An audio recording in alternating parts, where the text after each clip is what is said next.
Please can you tell me how you're a summer light when the sun goes down? Even when the winter wind stings, you fall into me like the warmth of spring.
Faint lights in the distance, the thin line that separates your shadows from my soul.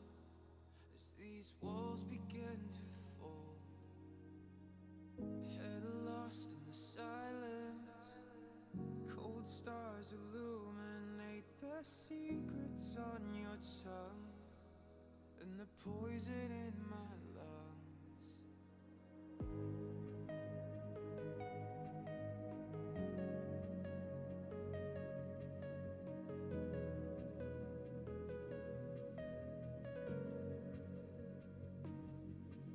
Where every passage ends, a new road begins.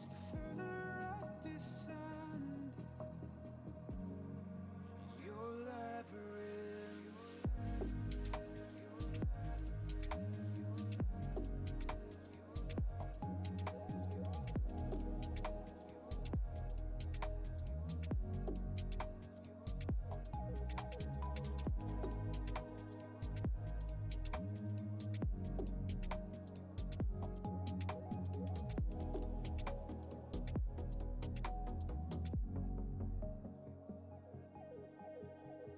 Blind eyes in the darkness, frail hands reaching out, sword echoes in the smoke as the doors behind me close.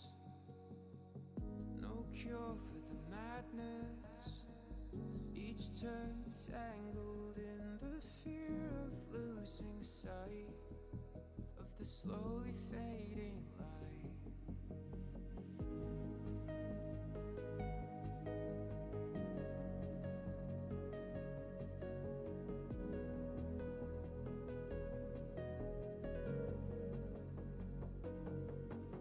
Where every passage ends, a new road begins. The further I descend, your labyrinth.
Good evening, everybody, and welcome to the College of Charleston Smash Virtual Esports Open, brought to you by Bravest Esports. Thank you, everybody. We want the show. We want the show. Well, here's the show. It's here, everybody. Check the Discord server for the College of Charleston Smash Tournament, for those of you who are competitors, and you will find all of your matches being listed there. You'll be tagged on Discord when you have a match that's ready to play by a post from McBrave there. So you can check it out there.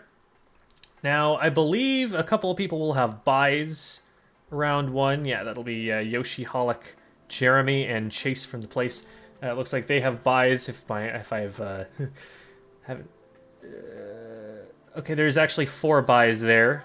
I had to hit refresh on challenge. Almost caught me there. But all of the matches are accurate on the Discord server, so go check those out. Yeah, all of the buys are listed there as well. And our first match on stream is going to be between ADV and Saltimate. So it looks like those two are the players that we've got here. Let me just confirm with them what their in-game tags are.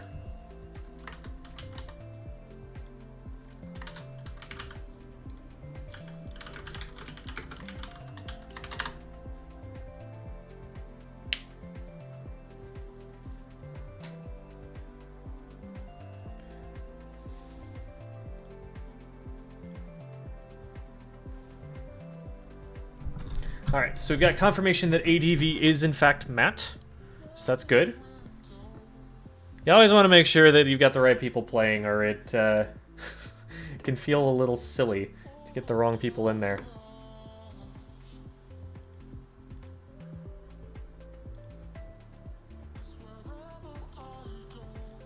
Okay.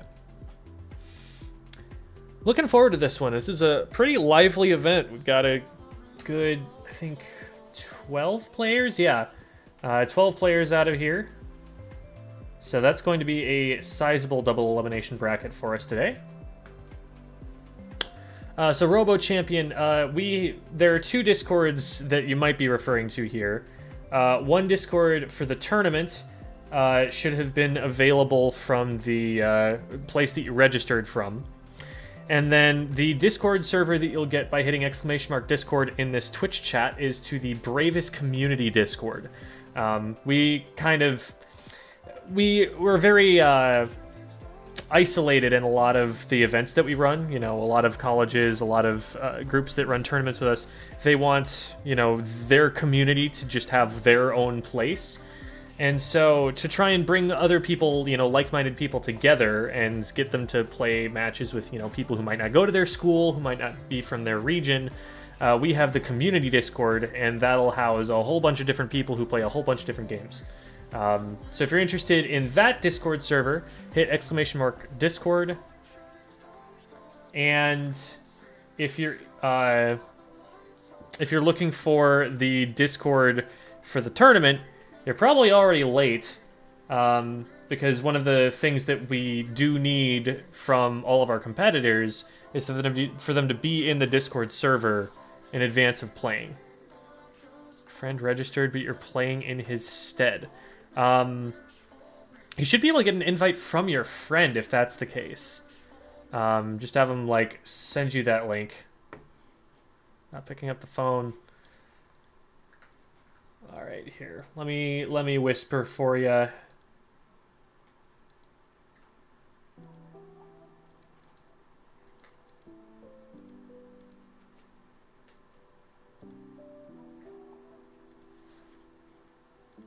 Okay.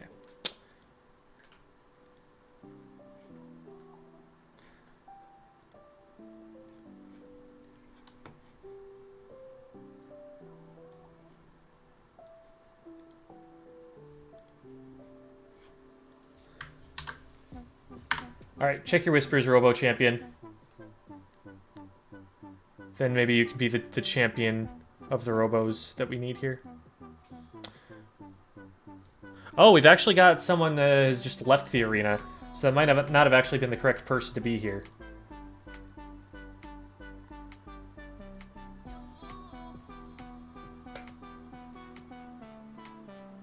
I see. I'm getting word from the TOs that Saltimate might have had to drop out. So we'll see.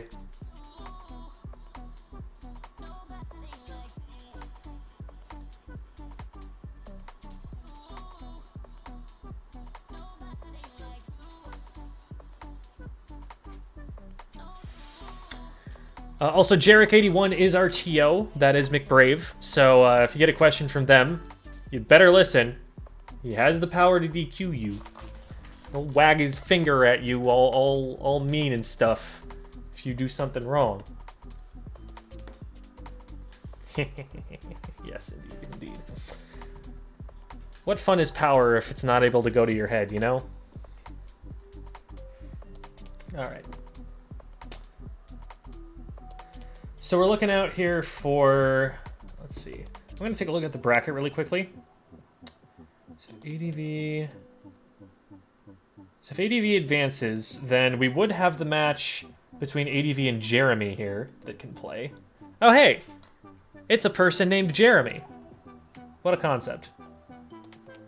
So this is a match that would go on provided that Saltimate is dropping out here. So we'll wait for the final say-so from our TO. But that is what I would anticipate happening here. Okay, yeah, it looks like those two are playing with each other. So we've got ADV and Jeremy talking stage strikes in the general chat. Okay.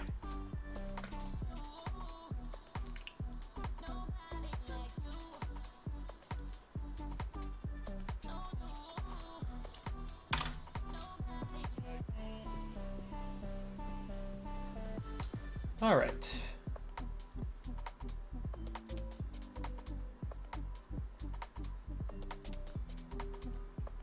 Getting my iPad ready so I can use my phone for Twitch and iPad for Discord. There you go. That's some good thinking right there.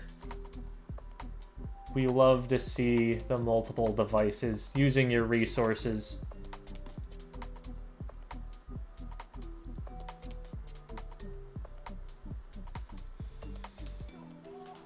Here we find ourselves in the arena of battle. And share some important thoughts with our competitors here.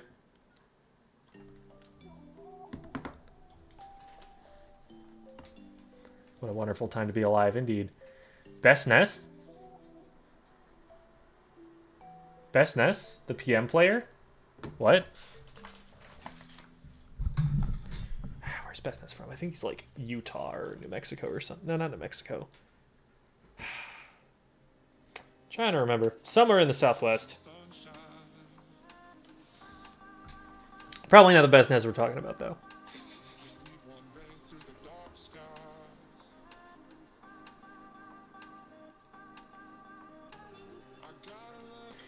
Gotta say, it's pretty ballsy play. Pretty alpha move to call yourself Best Nest as your gamer tag.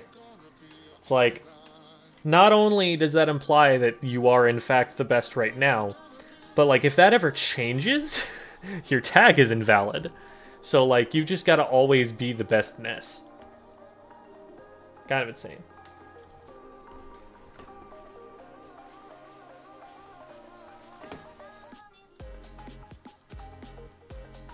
Alright. Looks like the two have hopped into a voice chat together so they can discuss all of this. I can see them sitting in there as it stands.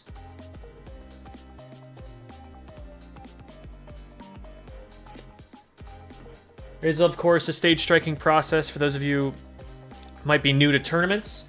You'll definitely want to check out the rules and match procedure sections of the Discord here, both of which will explain some important ways that the game is played at a competitive level. Also worth noting is that our stage list is there. So even if you know how stage striking works, even though this isn't your first rodeo, will still be an important reference for you there in match procedure to see what stages are available to you in our rule set. Future events, we are always happy to, you know, change our rule sets up if what's used in the local community differs a little bit. So feel free to send us your rule sets in advance if a tournament is going on. And we're happy to honor those, get those switched up in our Discord servers. But this is what we generally see, you know, around the country being used the most often. And so that's kind of what we're running right now.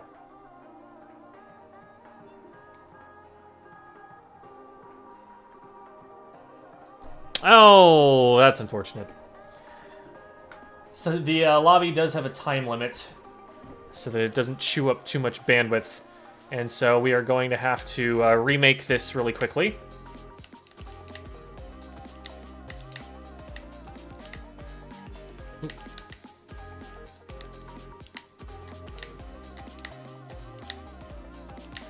So give us just a second, and we'll have that right back up for all y'all.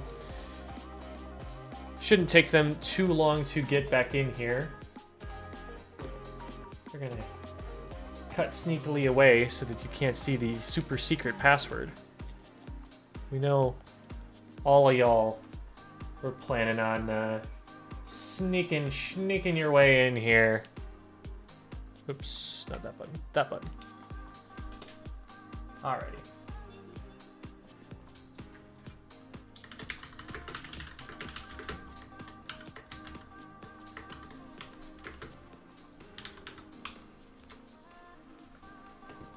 Alright.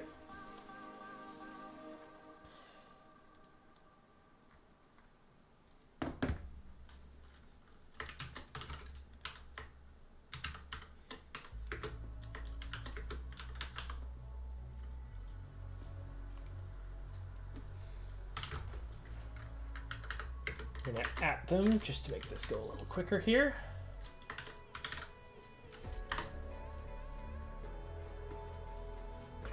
Okay. Now, hopefully, that they've had a chance to get all their bans and everything out of the way, we should be in for a nice fight.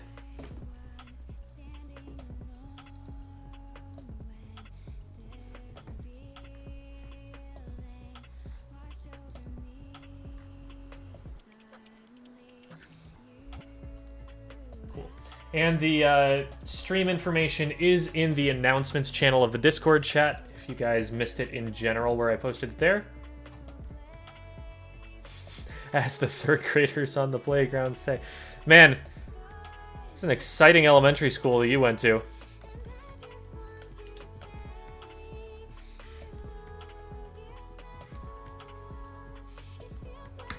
It goes roar. I think that's an especially beautiful chat message for me to be able to send being a Palu main.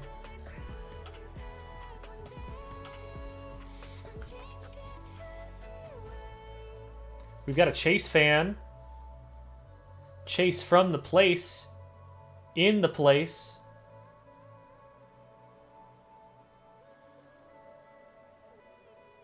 Based Chase. Waiting for Blake versus Yata to finish. Once the two of them are done, Chase will have an opponent. But for now, it's all ADV and Jeremy. Alright, cool. Robo Champion is the champion of that one player's bracket run. I don't actually remember who it was that Robo Champion is coming in to replace, but they are here.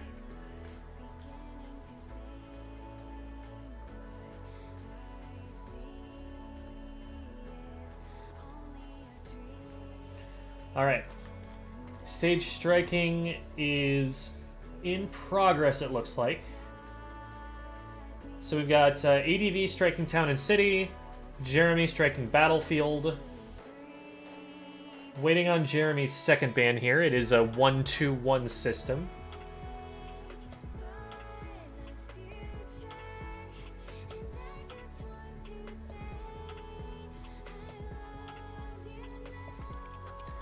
Those of you who have not checked it out, make sure you go through the match procedure carefully.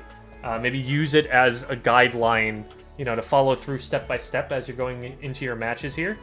The order of that is important, and it'll be a little confusing to more experienced player if we're not following those procedures there.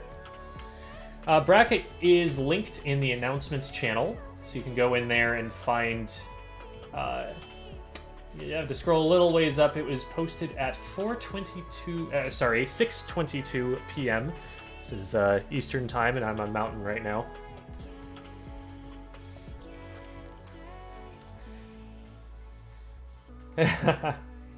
The Blake fight is, I believe, already in progress.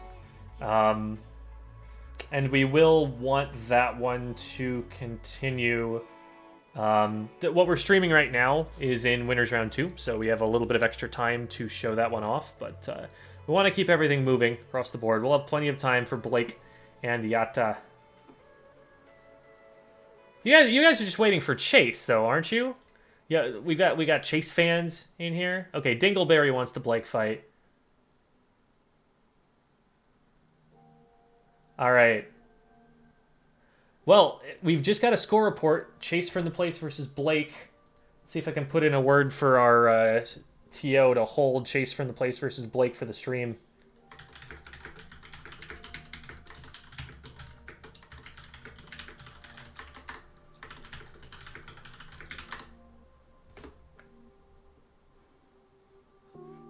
All right, I have received the go-ahead from McBrave, so that will be our next match. The chat has spoken.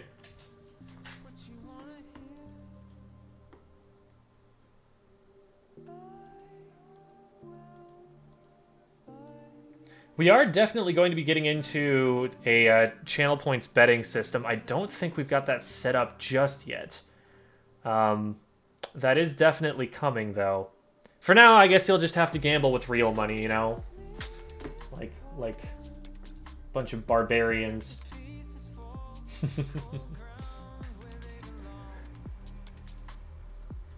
Alright, here we go. Let's make sure we've got the names in their correct order here. Yes, we do. Okay, this is going to be a Banjo-Kazooie versus a Ness. So, someone's saying best Ness. Guess we're going to see, huh? And this is that color of Banjo. There we go. Colors are important, okay? There we go. So far, ADV getting the lion's share of the damage here. Ooh, goes for the raw side B from almost max range as well, so very reactable for Jeremy, but maybe kind of testing how ready for that Jeremy is. He's got 4 more feathers. He's already got Ness's 100-something%, so... You know, not the worst thing even if you were to burn all 4 getting that stock, and they didn't need to. This is pretty dominant so far. ADV playing a strong zoning game, hitting a lot of those grenades at the backpack.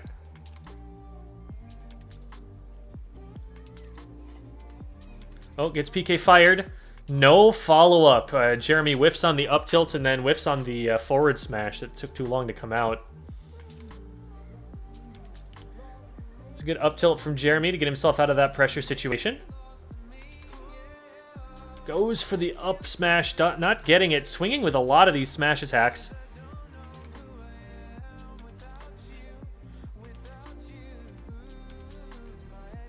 Oh, and the bomb from Shield.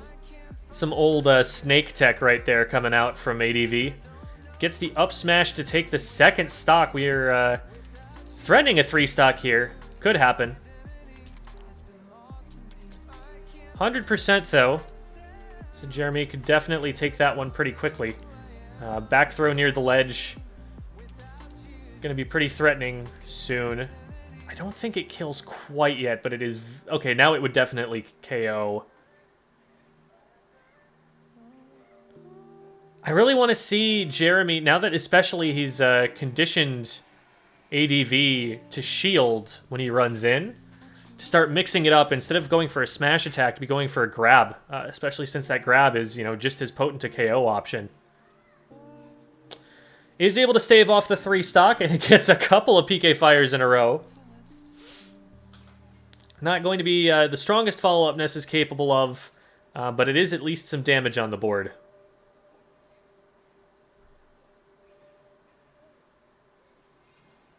Oof. And the side B just using that armor to get right through it. PK fires so many times that it doesn't realize the grenade is bouncing toward him. Back throw might actually KO at this point. Yep. Looking like Mario. So long, Mines. I don't know, it doesn't have quite the same feel to it, I guess. But ADV did it. ADV is up 1-0.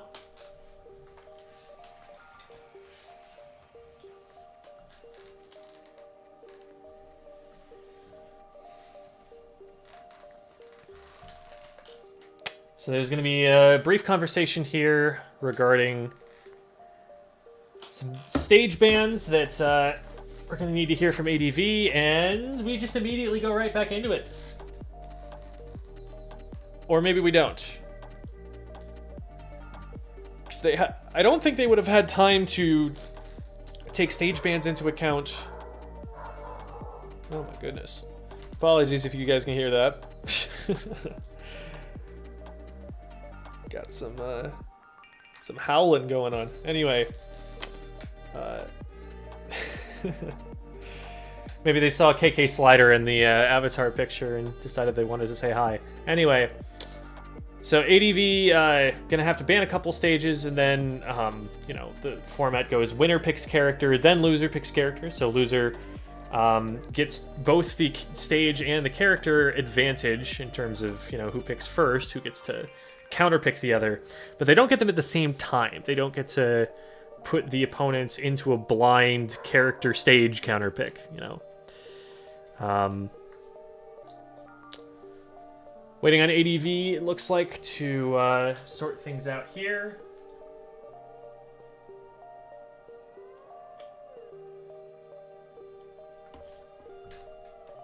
I don't actually see Jeremy in the voice chat anymore. Hopefully they didn't lose each other here.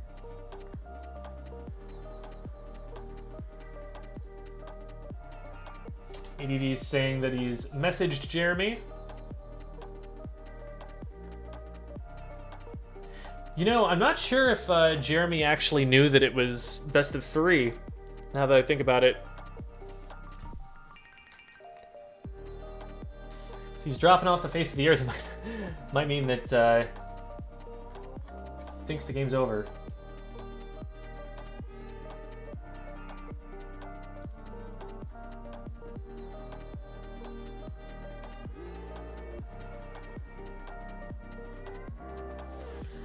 Got a couple of reports in. So as we already knew, Blake was able to beat Yatta 2-1. So that was a close one right there in winners round 1. You'll love to see that. And then Laser Toast has defeated Willie Macwack 2-0. So Laser Toast will be going on to play against Yoshi Holic. Meanwhile, we await results from Big Kahuni versus Nady. And, as we're about to see, ADV versus Jeremy. Same matchup. Nothing is different here. Except for the stage. We're going to Final Destination this time around. So this is Jeremy's counter pick that they have opted into. It is a stage that makes it a little bit more difficult to work around the PK fires. It also is a stage that makes it a little more difficult to work around the grenades that ADV has been using to considerable effect this match.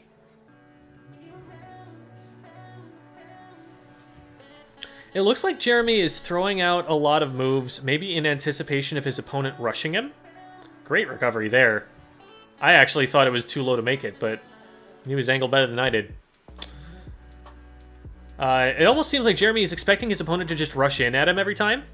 And so he's throwing out moves preemptively, rather than throwing them out when his opponent is actually in range. That's something that's you can easily develop the habit of doing in online play. But, oh no, just barely. Oh, that was really close too. Just gets the angle wrong on the up B, and that's pretty unforgiving. Able to just land on stage. I'm actually a little surprised there was no edge guard there from ADV, but ADV still solidly in control of the stage, has about a full stock lead at this point.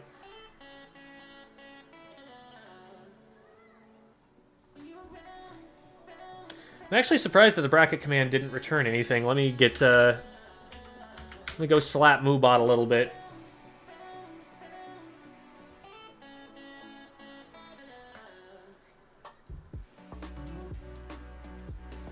All right, Mobot. What'd you do?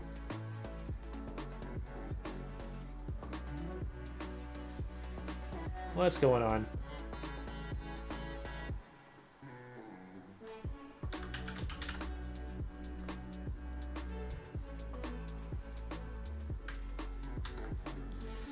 All right, ADV once again on 3-stock, 3-stock point, 3-stock pace. Pace is a word I like.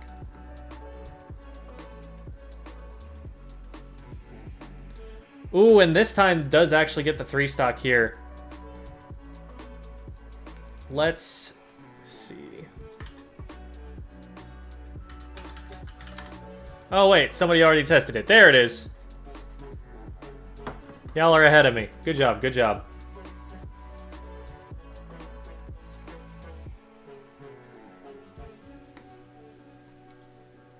He's got so much stock. The stonks are rising. Riding that rocket to the moon. All right. That is the 2-0 victory for ADV, which means it's time for the event that y'all have been real stream animals waiting for. It's Blake versus Chase.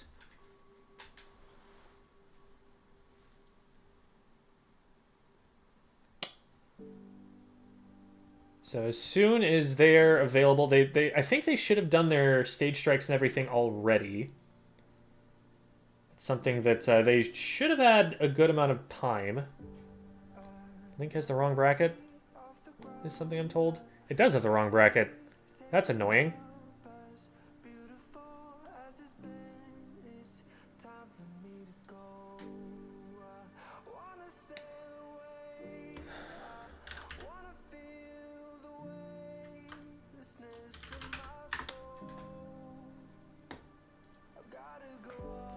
Let me go and fix that real quick.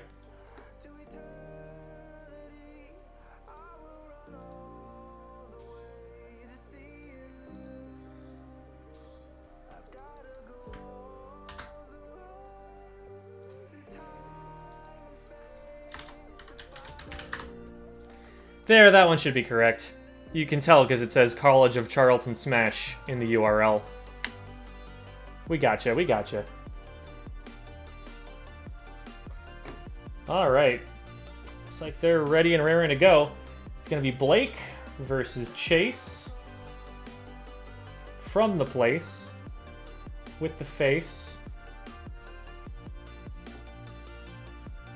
Our favorite member of the human race.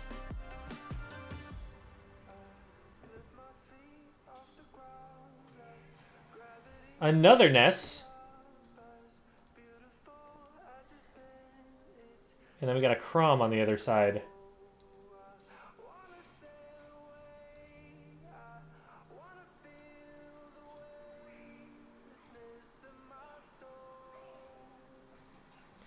All right, here we go. Playing on a Great Bay, FD version, of course. So we got that menacing moon sitting there in the background watching over us all.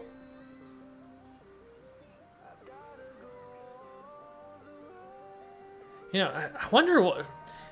It doesn't quite look that creepy when I look at the moon outside at night, but... Oh. Maybe he's just facing a different direction most of the time. So Chase with a really strong first stock just absolutely deletes Blake, but... Ooh, a sick edge guard from Blake brings it right back. Dead even. PK Fire into the down throw. Doesn't get the forward air out of it. Good DI from Chase to get out of that. Lands a jab and nothing else. Gets the side B. Tries to combo into something else. It's a little bit of extra damage. Oh, but Blake...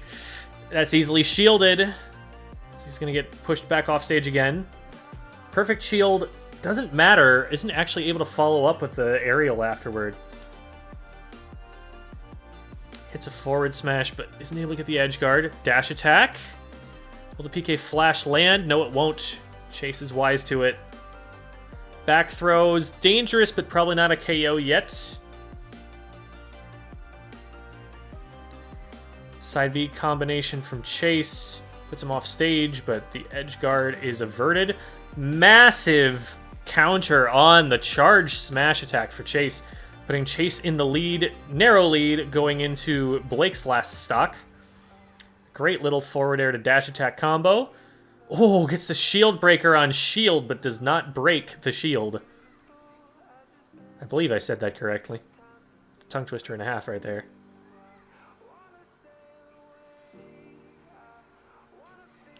And the up smash from Blake, able to clean it up. 68.6%, just 0.4 away from the big time. Doesn't matter. It's hit again. It's a down throw into forward air. This time connects. So some good damage there out of the Ness. Oh no! I have to imagine that that lag spike right there actually messed up the recovery. The timing was definitely doable, but sometimes when the game stutters like that, you lose the input and have to react to when it's going to reinitiate. Oof. That was a pretty close one in Blake's favor. I have to imagine that Chase isn't feeling too badly about his chances on this next game.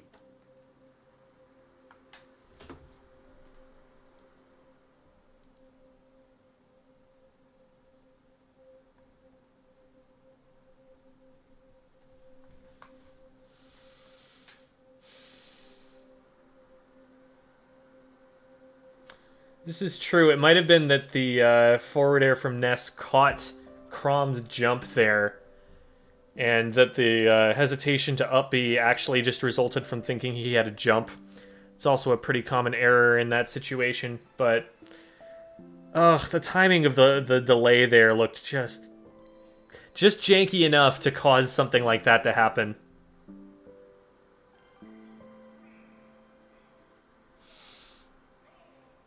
Okay, here we go. Chase bringing it to Battlefield this time around, wants the extra platforms. Potential juggling opportunities for Crom here. You know, being a sword character, it's going to be nice to have a bit of a disjoint aiming up through those platforms on someone who doesn't in Ness. Comes down with a counter, is able to retake center stage, but not able to make great use of it yet. Oh, good counter. Sees the dash attack coming. Knows that he can get that out in time. Chase is really swinging at him. Using a lot of these dash attacks, these quick tilts, aerials. But he's just kind of going in constantly. And sometimes Blake is ready for it.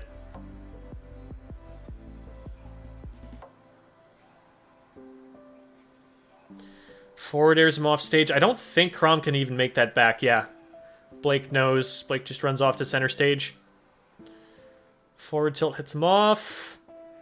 Gonna play it super safe on the recovery here, just to have nothing to do whatsoever with that charge smash attack. Dash attack is not quite going to do it. Chase has time to taunt, though, so optimally takes advantage of that time to do so. And the dash attack will definitely finish it off like that. Gets the taunt off as well. Like I said, optimal. You can't just think about the damage that's on the screen. You know, you gotta also think about the psychological damage that you're doing. Able to invuln through that PK flash. Bit of a ballsy play, to be honest. You probably could have just avoided it, but it works. Tries to get in range to attack that PK flash. Not gonna find it.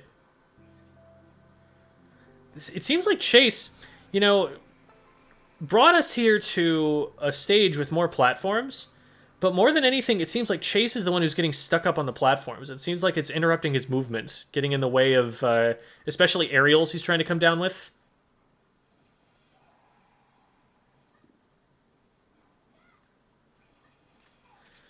Solid forward air from Blake. Trying to zone Chase out. Goes for a charged up smash. Ooh, this is potentially big. Chase is off stage. Oh, he stays on too long and his invincibility runs out, so he just gets exploded by Blake off the right side of the screen. Started off pretty even, but then Blake just absolutely ran away with it. That will be the set 2-0 in Blake's favor.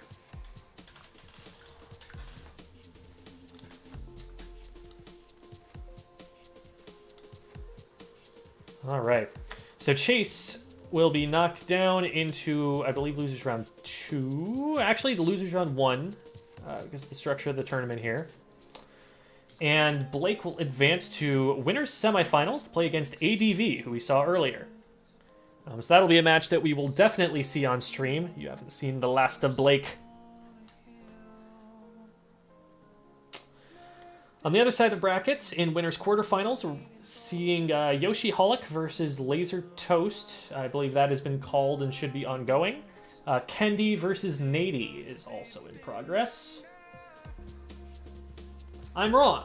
Kendi and Nady are actually going to be on stream next. They're on deck, been held for it. So that's what we're going to see next. And after that set, we should be able to see both of our winners' semifinals sets. And they were, oh, you'll love to see it. You'll love to see it. They were waiting in the wings. They were already ready. They had it, like, locked into their consoles already. You'll love it. You just got, you know, a little bit, they're a little bit more optimized. Speedrunning this tournament here. Ooh, we've got a Sephiroth. Two villains, one of which is decidedly scarier than the other. So Kendi and Nady. And it's Kendi that is playing the Sephiroth here.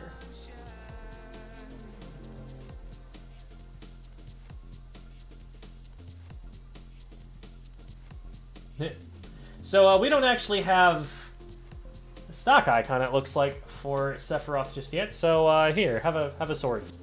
That's basically it, right? Totally.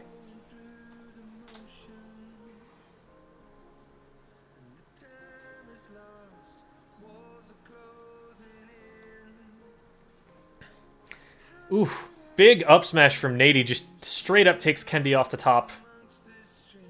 Kendi going for a long-range grab across the stage there. They're really just swinging at each other.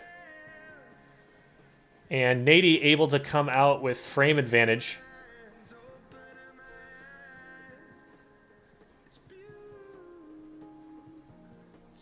Where can I get a jersey? Near Pennsylvania. South of New York. I'm sure you can get a jersey in Jersey. Ooh. Nice. Ooh. Just gets sat upon by Bowser's down B there.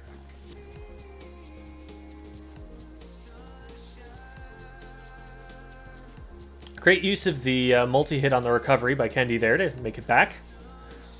Massive smash attack. Oh my goodness. Nice, big, and charged up.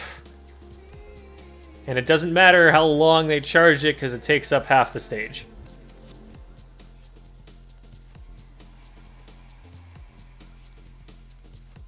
It's really nice to see the anime swordsman design shifting a little bit here, you know? Usually with the anime swords, they're just like really big, you know? They're big meat cleavers. But this one, the ridiculousness of it is in its length and not in its width. Adding another dimension to it, quite literally.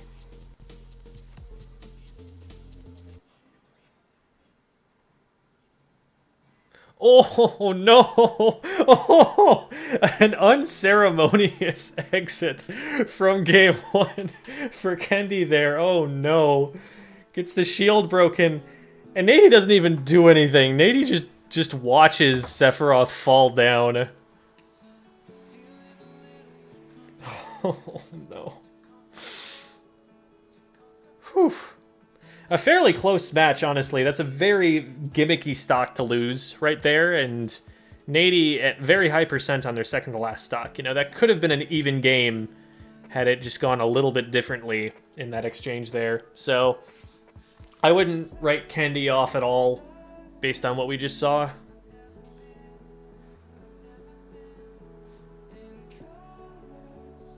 Sometimes you just can't find that hit on the second to last stock, and that's what lets your opponent get their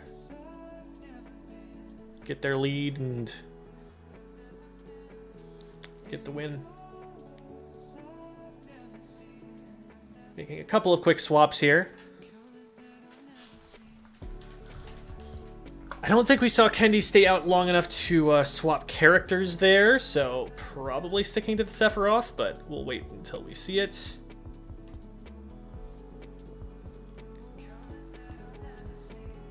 And we may yet see the switch, because they do have to have their conversation with each other about what stage they're going to and whatnot. Excuse me, and whatnot.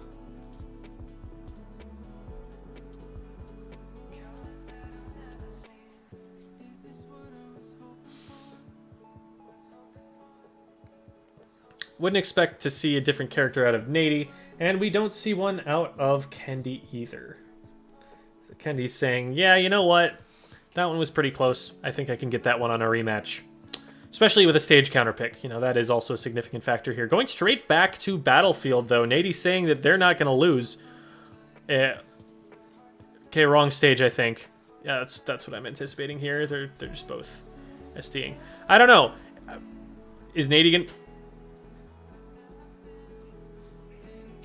Nady did lose, though.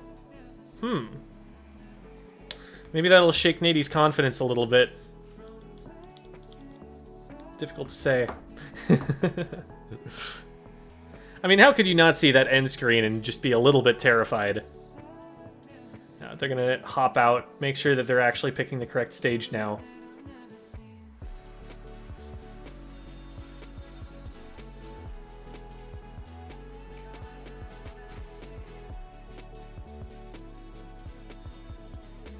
They play sports there too, so it's being so helpful in finding this this Blake jersey.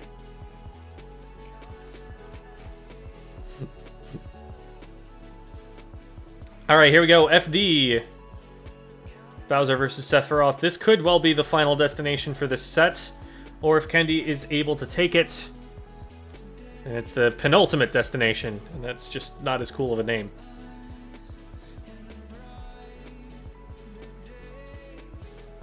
Oh, doesn't actually get the roll buffered and eats a whole bunch of damage by getting hit from the Flame Breath. Loses stage position. We've got the one wing going on here.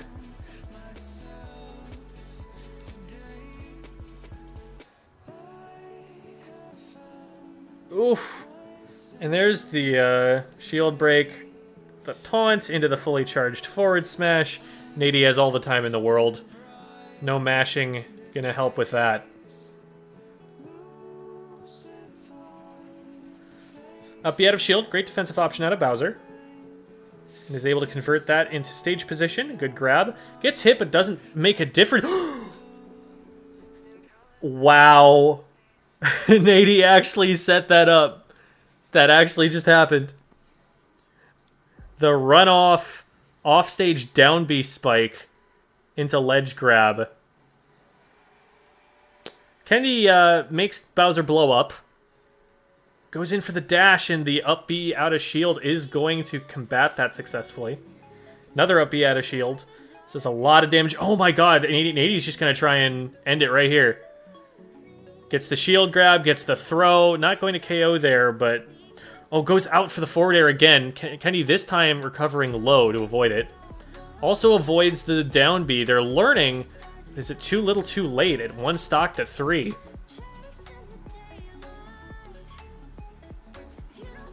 Great down tilt there. Oh, and just gets forward aired unceremoniously off the edge. That is going to do it. Nady takes it 2-0 over Kendi in this winner's quarterfinals match.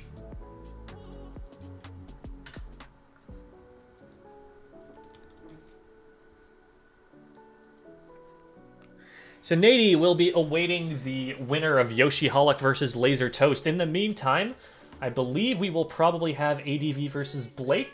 No, they were actually called to play.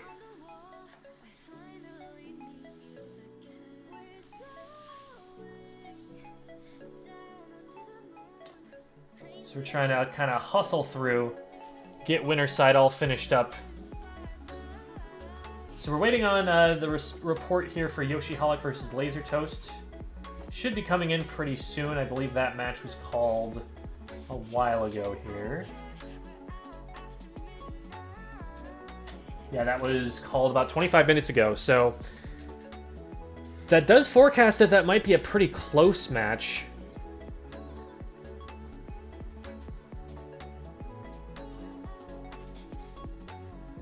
We'll have to wait and see where that ends up. Meantime, a little bit about us. We are Bravest Esports. Our goal is to advance the cause of esports, you know. we are all comrades in gaming. I don't know, something like that. Our goal is to build esports communities all over the place and try and make it as big of a thing as it could possibly be. And that doesn't just mean at the top level, at the professional level.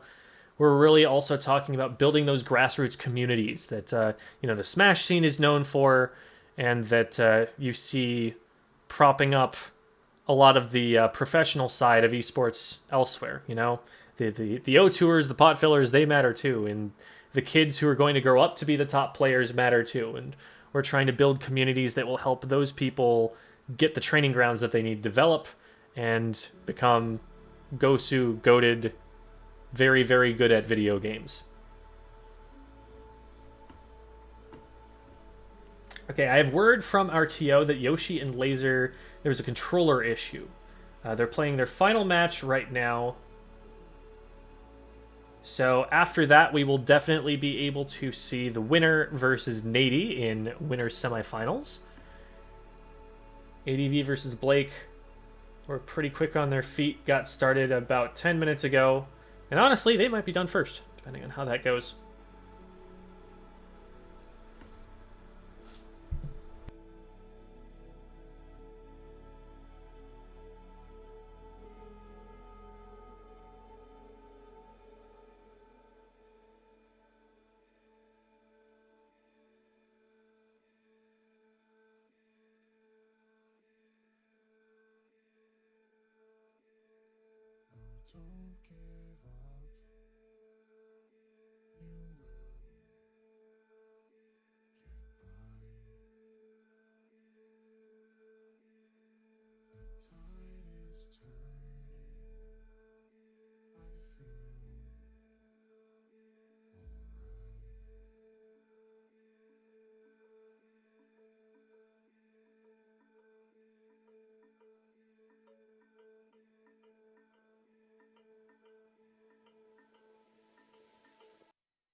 Alright. Does a fellow Bowser main proud, says Yata. Ooh, we've got another Bowser main in here. Where's Yata? Yata's still waiting for their losers round here. What's going on with that? Loser 5s. Oh, okay, so that is Yoshi Holic versus Laser Toast. So they will play the loser of that match. That's what's going on there. Got the Blake fans out in full force here. Also got the Bowser gang out here. Alright, so chat. Who's winning this tournament? Throw them out there. What are the names?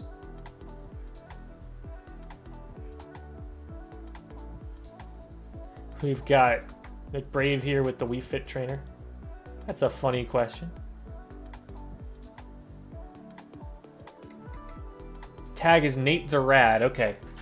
I will change that up in our system then so that it shows up on screen that way.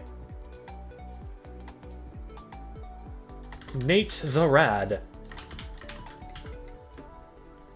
It's like you're a knight.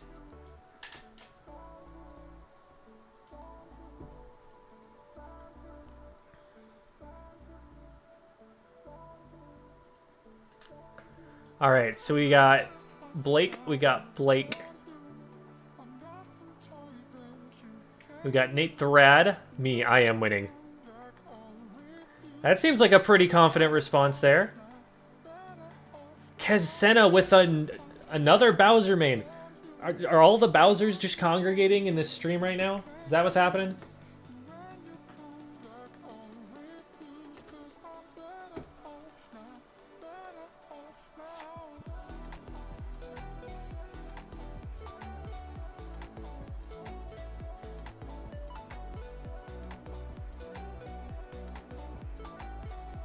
One. There's 2 Bowsers and 2 Nesses in the bracket. Let's see. Blake. This is true. So Blake, one of our Nest players, is still in winners semis, and we've got a Bowser in winners semis. I believe Yatta was one of the Bowser mains and is down in losers right now. And didn't we have another Nest that got knocked out as well? I want to say that was Chase. No, wait, Chase was the Crom player. Never mind. Jeremy. Jeremy was the other Nest player. And they're down there in losers as well. So Bowser and Ness competing for best character honors. It's not actually like the way the tier list is decided, by the way. But yeah, you know.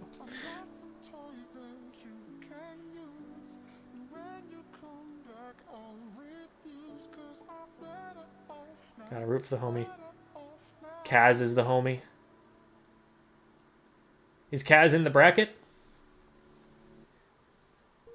I don't know how you can root for Kaz when Kaz didn't enter the bracket, you know? You feel me? Greetings from Lock Haven University. Oh, hey, how's it been? Run some events for them in the past. Welcome, the Lightning Fox. Been a good tournament so far. We're waiting on Yoshiholic versus Laser Toast to finish so we can get winners semifinals going here. Should be happening pretty soon, I would think. We actually do have ADV typing.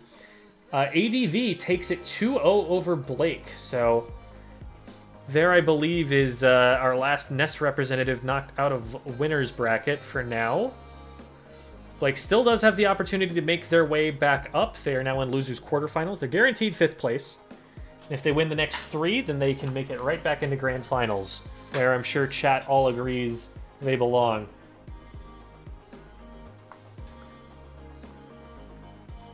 That is your homie, you're rooting for them. Yeah, there, that works. That works. Oh, okay. So this isn't even a college buddy. This is a known for half your life buddy. Awesome. Banjo is a cheat, a fraud. I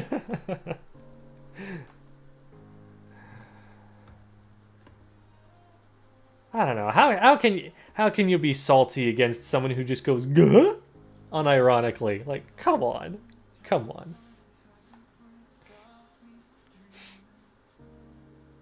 Yeah, for Banjo's one move where they're invincible, yes, they are kind of cheating, but they only get to cheat 5 times. They don't get to cheat for the rest of the game. Blake is on demon time. Yes, the time zone of the Shadow Realm for sure.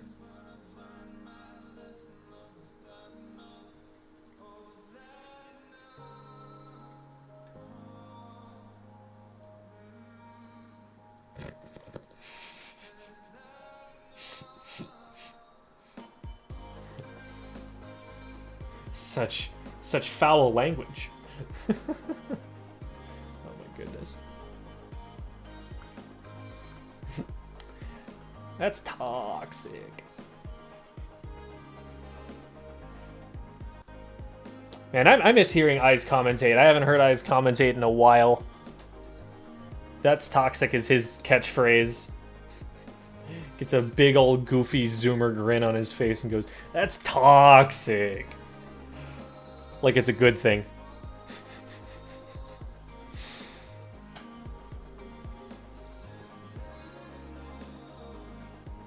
Oh, we got Laser Toast typing in the score reporting chat, so we will know momentarily what the results of that match was. Laser Toast takes it 2-1 over Yoshiholic, a very close one there. So it is Laser Toast that we are going to be seeing here in our winners finals match. Laser Toast, or no, this is winners semis. What am I saying? Winners semifinals versus Nate the Rad.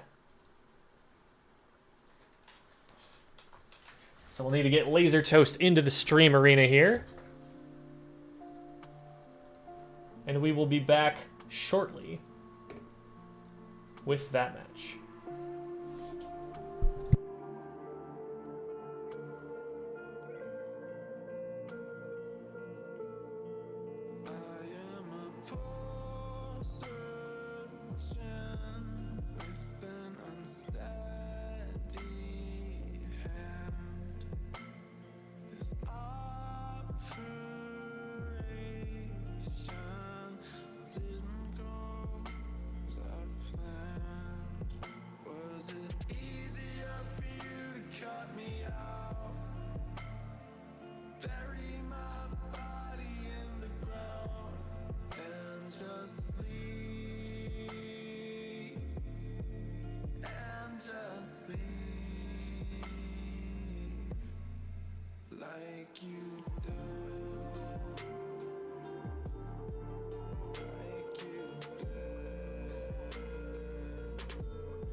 Alright, here we are. Both players have made it into the arena. Nady, potentially worried, I suppose, based on what I'm seeing here, that the arena might run out of time. There's a certain amount of time that you are able to have an arena up before a match starts. Otherwise, it'll shut down. Already seen it happen once, so maybe that was the concern there, but... Laser Toast, hi there!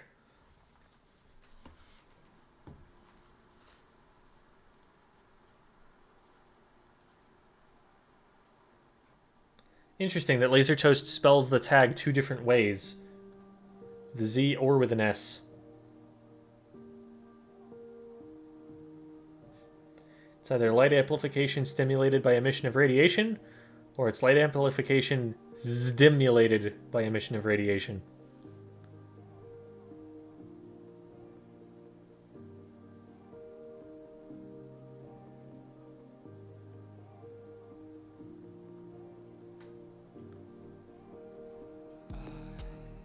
Shutting down the arena, shutting down the arena, shutting down the arena. Ah! Terrifying.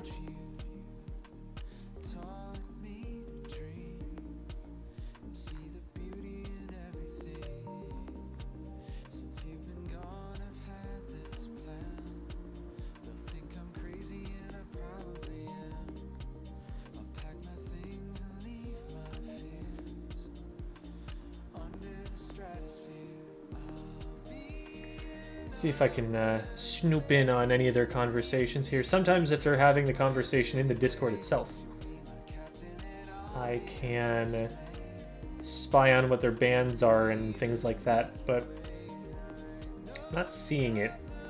I guess we'll find out the simpler way by observing it. Alright, we got a Mega Man out of Laser Toast.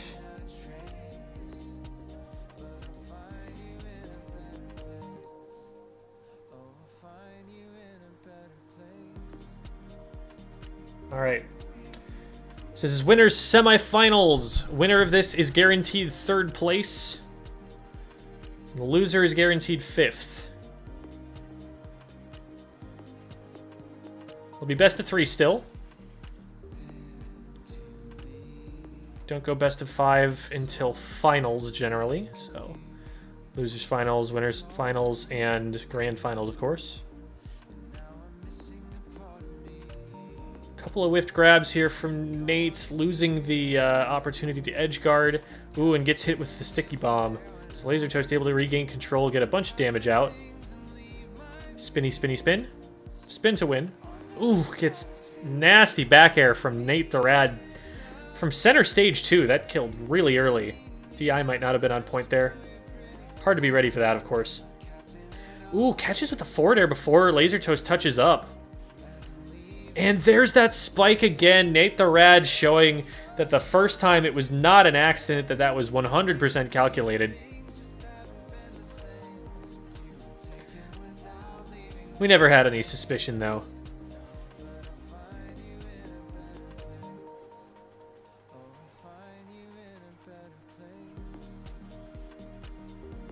Really appreciate the bits, by the way. Thank you, Lightning Fox.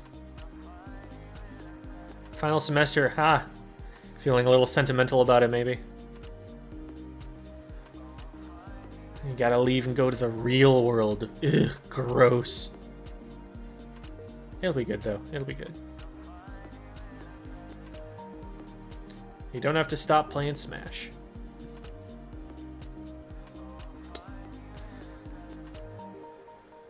So, a great opening sequence from Laser Toast, but a couple of stocks that came brutally early for Nate the Rad, and Laser Toast is having a lot of trouble making up for lost time. Bowser sits on him once again. A low percentage 2 stock for Nate the Rad. Nate the Rad did come out in the Twitch chat and say, "I'm winning this tournament, LOL." And that sort of confidence is, I think, showing through in the play here.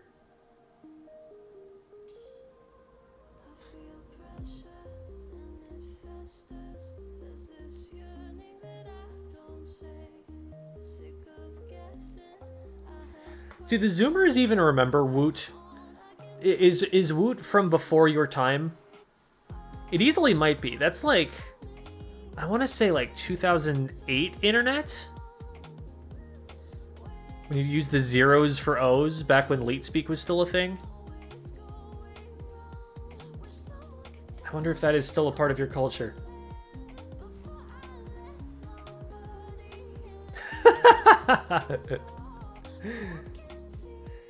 It just means that you're more cultured, you know? You're more experienced.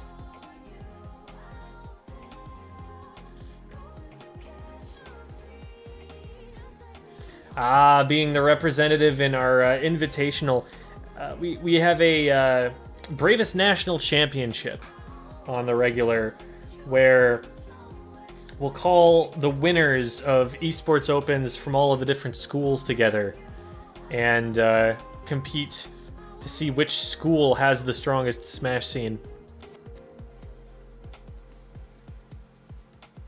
And I'm sure that's an extra special experience for Lightning Fox, being the representative from Lockhaven, being able to compete against that strong lineup of competitors.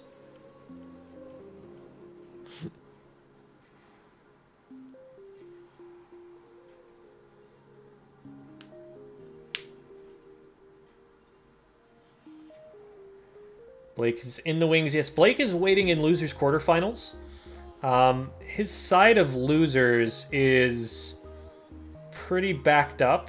We've got 2 losers round 1 matches still going on that end, it looks like, unless I have to hit refresh on my challenge page here. So Blake is going to be waiting for a little while before there's any match that can be played. Which bodes well, honestly, for Blake being able to return to the stream.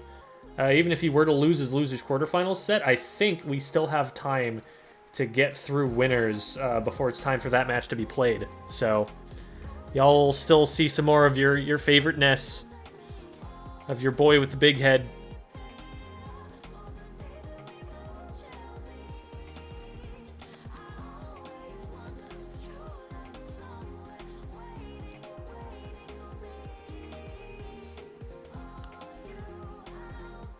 So right now, looking like a completely different game. Laser Toast in the lead, with a significant percentage lead here.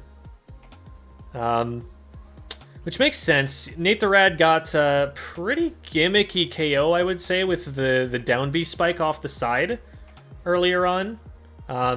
That's something where, you see it once and you know to avoid it the next time. As long as your GI is on point, that shouldn't be a threat afterward. So Nate the Rad, a full stock down basically against Laser Toast at this point. This FD counterpick paying huge dividends, making it really difficult for Bowser just to approach. Forced to jump to get over the projectiles, and your jumps are a pretty limited resource. It's not like Bowser is a puff or something like that, has a lot of aerial mobility. You've got good air steer. They're fast. They only have the one jump.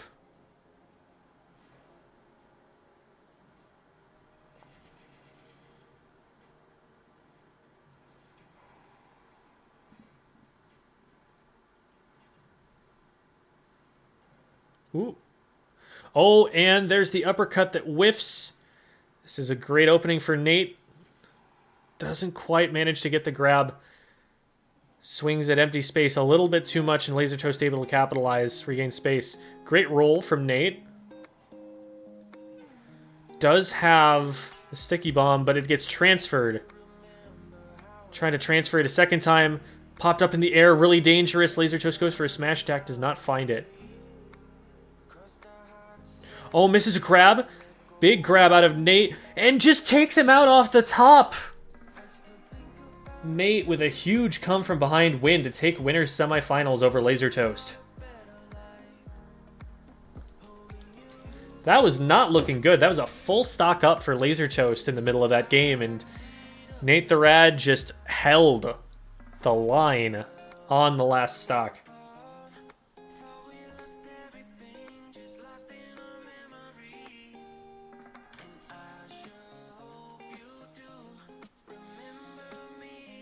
So that will set up Nate the Rad versus ADV in winners finals, which I presume will be up next.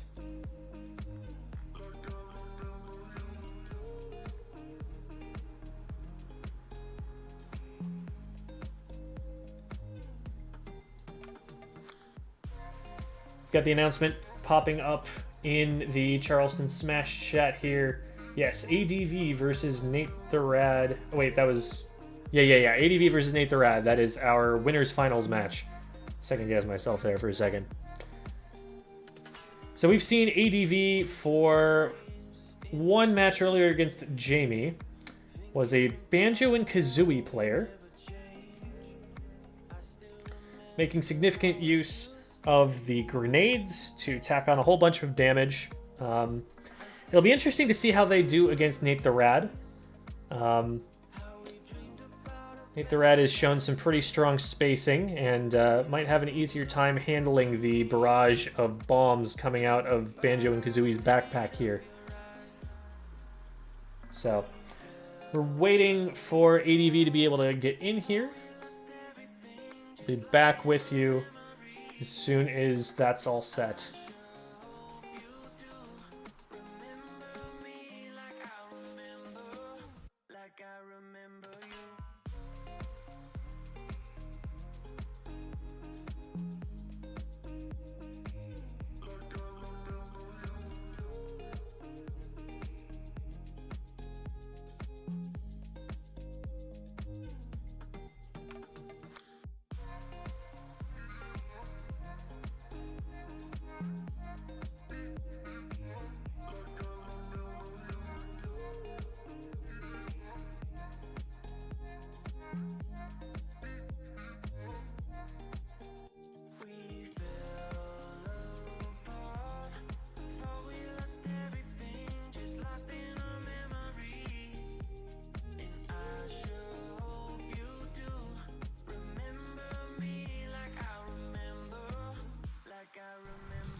All right, we're back. It's time for winners finals. It's going to be best of 5 for the first time tonight. Nate the Rad versus ADV. Here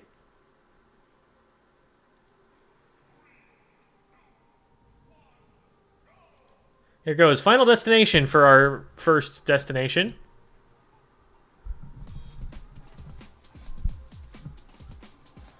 Some great follow-ups to start with on these Banjo grenades here.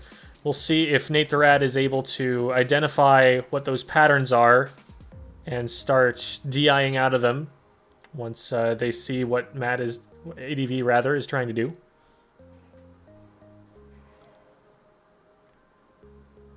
Sitting at ledge, going for the 2-frame, not going to find it. Does get an up B out of shield. It is really hard to time the 2-frame on an online connection here. It's going to take a little bit of refinement. Figure out, where that latency is putting you. Great use of the invincibility on ledge to dodge that grenade. That was definitely optimal for the recovery there from Nate the Rad. Big back throw here. Not going to KO, though. Bowser is, in fact, heavy. In case there was any question about that. Oof. Not heavy enough to survive that one, though. The Banjo side B, almost as powerful as a Falcon Punch. And fully armored all the way through. So there's no stopping it, there is only avoiding it. The one caveat to that being that if you run out of feathers, you have stopped it. And you need to get your stock taken to get a refresh of them. And there is the throw from Nate the Rad into the taunt, because why not? Goes in for a dash into up B, and ADV is wise to it. Not going to fall for that one. ADV with the back throw, gets him off stage, drops a bomb on him. Drops another grenade. Great zone control so far from ADV. We've seen Nate the Rad, get offense going, but ADV has been able to keep Nate in the place that he wants him when he's getting his hits.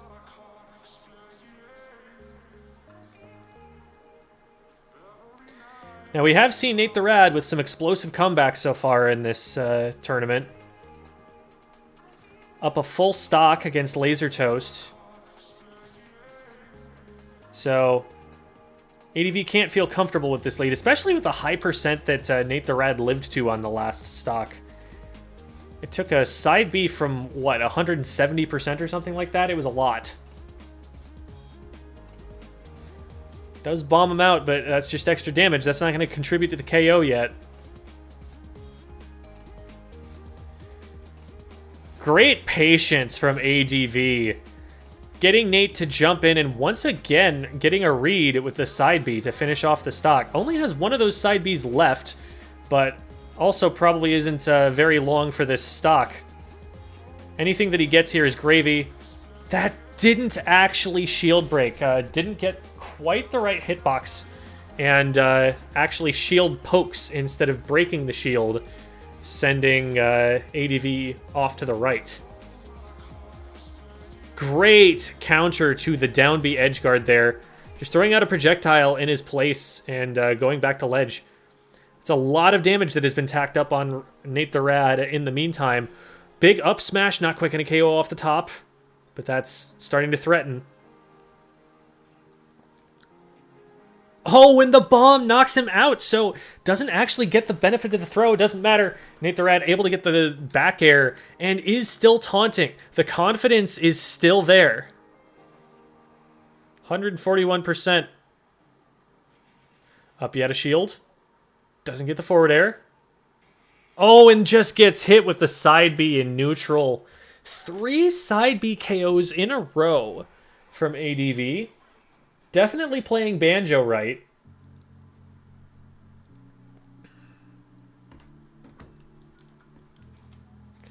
So ADV looking strong right now. But Nate the Rad, we've seen him make comebacks in games. Let's see if we can make comebacks in a set.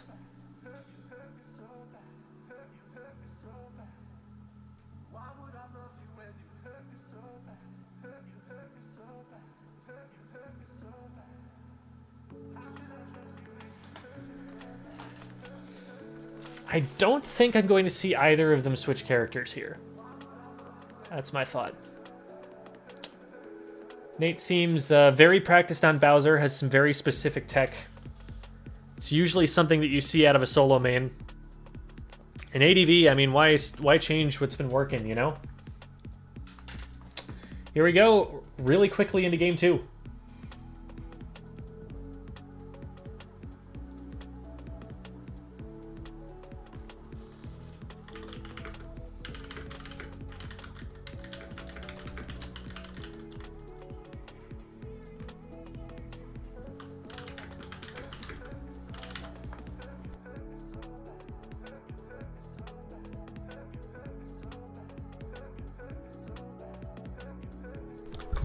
Starting off in Smashville, Nate the Rad taking the lion's share of the damage right now. Looks like that platform getting put to good use by ADV. Gives him some really good stage position to throw the bombs out from under. As Nate the Rad is either forced to land on the platform above or get hit by the grenade from in front. There's really no way for him to approach when ADV has that position. Going for the 2-frame there. A lot closer to it with that forward tilt, but still not finding it. Ooh. Gets paunched. Oh no, and misses the tech against the wall. And Nate the Rad is out of there. ADV taking the early lead. And there's that down B edge guard we know Nate the Rad for. Doesn't get the KO with it, but does set up that forward tilt to do it. So, dead even right now. Great up B out of shield. Oh, Nate the Rad playing so aggressive on the ledge here. You can't play aggressive against that side B. It is going to hit you regardless. No amount of zone control that you can establish over that. Good recovery from ADV. Avoids the 2-frame. Some good grenade catching skills here. Get a lot of setups with that because you have time to throw it, recatch it, and throw it again. So if it misses in one direction, you can send it the other way and possibly have greater success. Charges up a forward smash, but actually gets clipped with the up B before the forward smash can connect. A little bit of an error on ADV's part. Doesn't matter.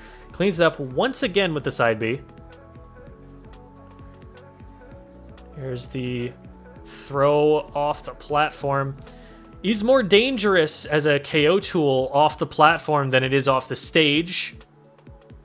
Platform brings you up closer to the blast zone on the top. So maybe that's what the Smashville pick was for, specifically to get that boost in KO power. But I think one thing that really factored into the win here was how well ADV was able to use that platform with the grenade camping. No taunt this time from Nate the Rad. Maybe not looking to throw the last stock away. Maybe just not feeling quite as cocky. Is able to shield through that side B this time around. Side B is going to come out, I think, pretty frequently here at 135%. It is good for Nate the Rad that they have baited 2 uses of that out. ADV's going to have to be a little bit careful about the way that they use it so they don't run out of it by spamming it too much. Doesn't matter. Doesn't even... Oh, maybe it does need it. I don't know. Has not proven he doesn't need it yet. Now he's used it, so... yeah. ADV takes the final stock there, brings it to 2-0. So... Nate the Rad in the position where they're going to have to make the reverse 3-0 to take winners finals, make it into grands here.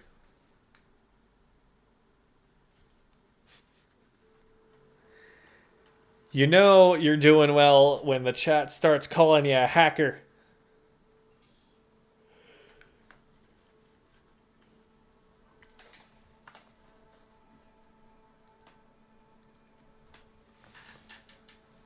Sitting on this for a second. Looks like they're still deciding what stage they're going to. Waiting just a second on this. Are we going to see a character switch? I don't think we will. Shutting down the arena. Shutting down the arena. Shutting down the arena. Shutting down the arena. That's not true. Fake news. Nate the Rad is not a journalist. Do not trust. All right. Same matchup we've been seeing. Let's see what stage we end up on here.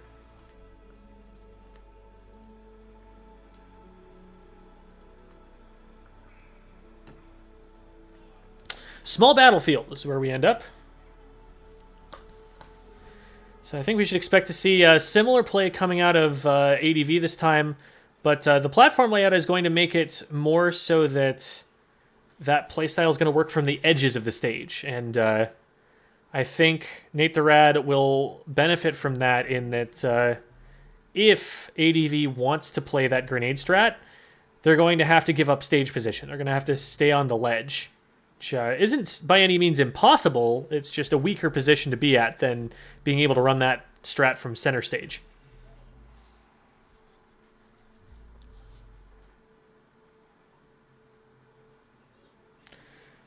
Great shield on the dash attack into the up B out of shield. Goes swinging for forward airs, not finding them in the stall and fall very, very late, but is able to catch Nate the Rad out before he's able to punish. Nate does take first stock, double taunts this time, making up for lost time, it seems. Tries to forward tilt, doesn't matter. Banjo's side B is out, and it does not care about your forward tilt. Your fists do not impact it. Nate the Rad trying to get a little bit of extra damage here on this stock. Great forward air. Gets side beat again. I think that was 3 that have been hit just on this stock so far.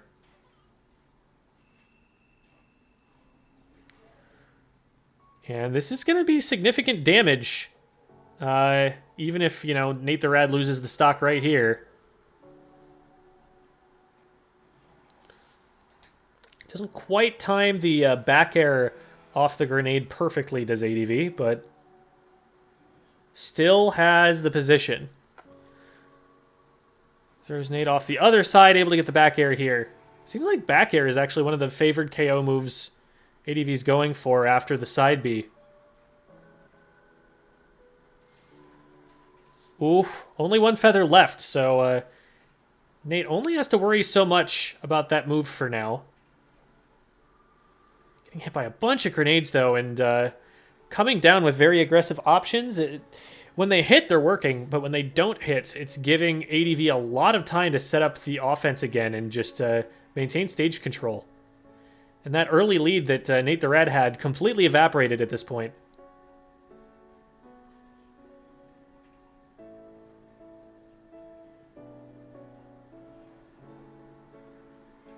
Oof. And that one side B put to good use, taking Nate the Rad's second stock. We've got some surprise aggression coming out from the Banjo here, rushing in, getting a little bit of a jab combo. Is taken out, and so that stock is gone, although it does also refresh all of the side Bs, which is worth noting. And there's one of them.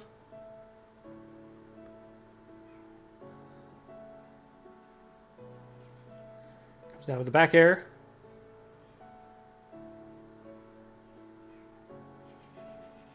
There's an up B out of shield. Oh, but doesn't matter. Gets up or side beat out of it.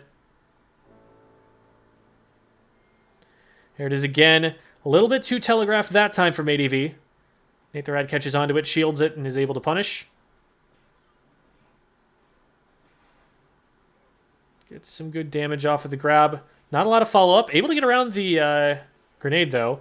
And the side B there used for recovery. Only one left, but the backer might do it anyway. And ADV takes it 3-0. Probably the closest game of the set at the end there, but ADV was able to bring it back and clutch it out. So ADV making it into winners, or grand finals, I should say, completely undefeated. Untouched.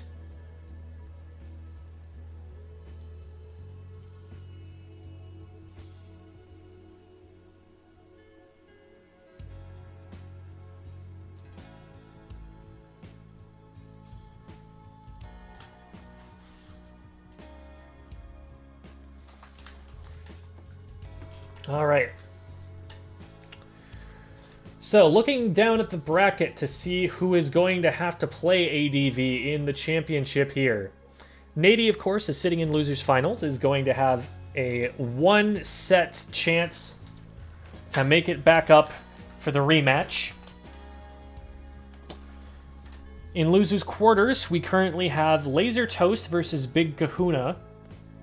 So remember, Laser Toast we saw previously play against Nate the Rad in winners semifinals. Mega Man player.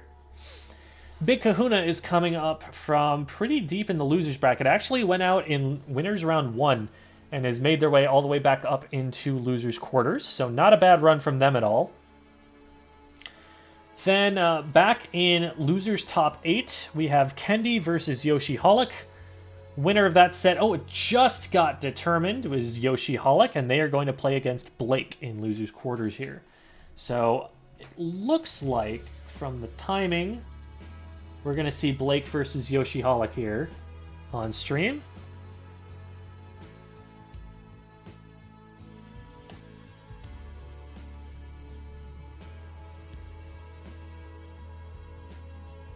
That is, in fact, what is happening. We got Blake versus Yoshi Holic coming up next.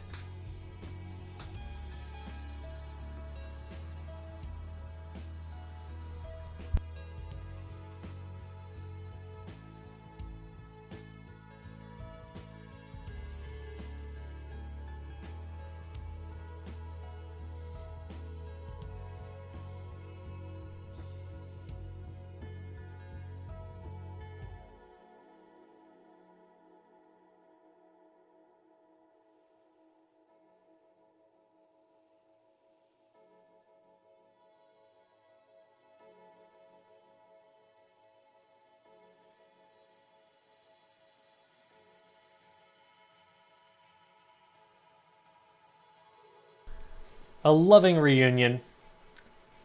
I don't know if you guys have your tags set to green, but they're both green on my screen. Very cute. You guys match. Positively adorable.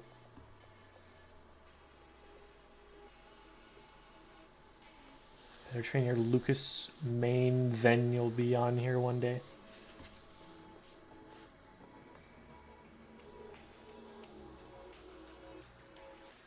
I'm not a college craze kid who plays. Well worded.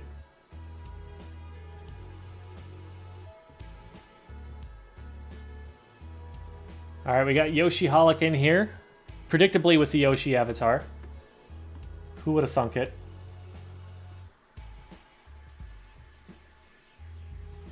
Haha. You thought I was using that break to edit the names and everything, and the transition? Fools, you've been bamboozled.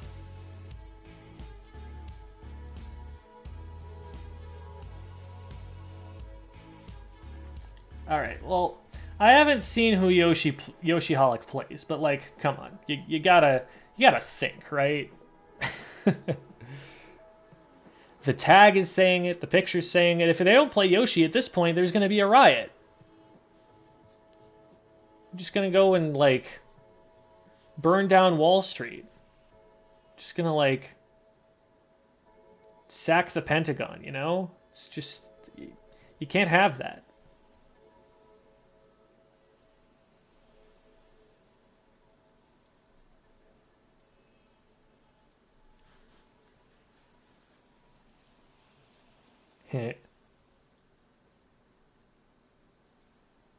Balaka.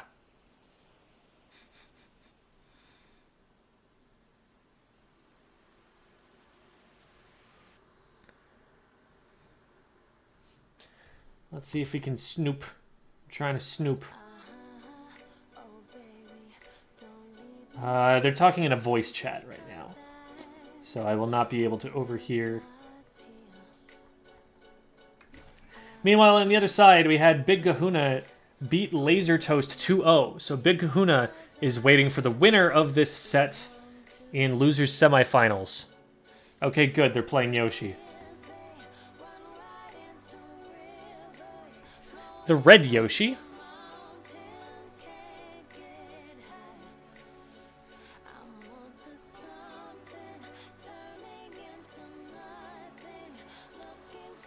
Taking good advantage of that aerial mobility is Yoshi Holic. Able to just kind of jump, hover there, do almost a little dash dance in the air. Make it very ambiguous where Yoshi is coming down and with what hitbox. Blake trying to adapt to that movement right now. Having a kind of a hard time pinning the Yoshi down. As I say that, gets a forward smash, almost gets the PK flash. Honestly, on non-online timing, that might have worked a little better. Up air off the top will do it for Yoshi Holic, though. Very strong lead right now. Only 46%. It's mid% at best.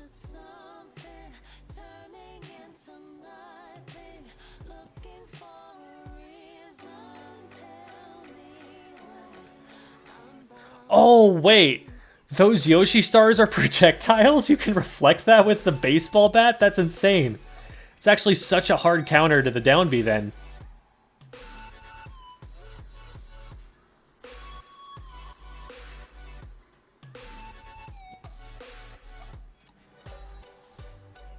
Doesn't anticipate the down B this time around.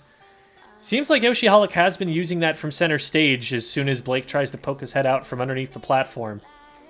It's very, very large target of a head. Yeets Yoshi off the map in unceremonious fashion, and now Yoshi Holic is swinging with the respawn invincibility.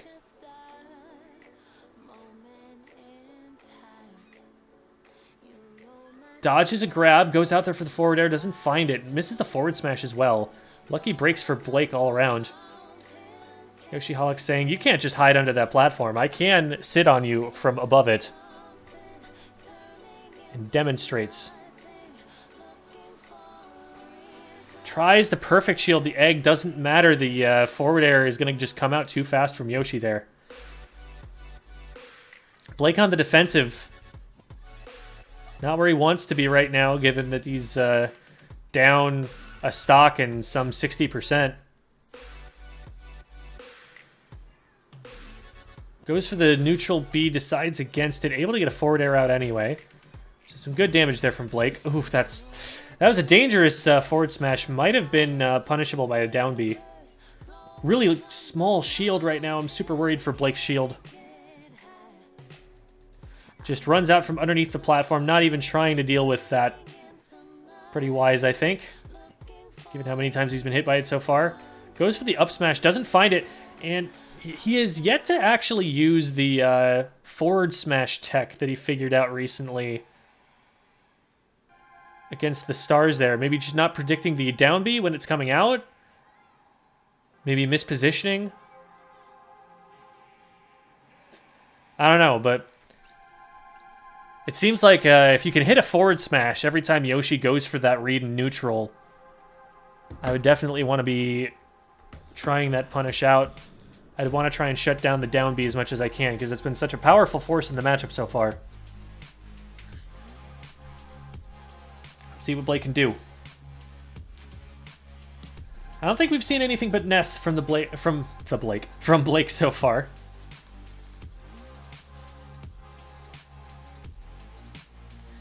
It's been interesting how faithful the players' character icons here have been to the characters that they actually play in the game.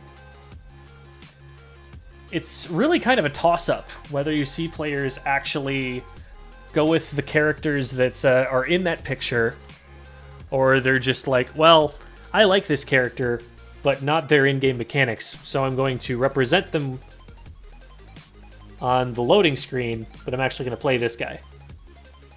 That's my position right now. You know, I've got the Inkling here, but that is not my Smash character.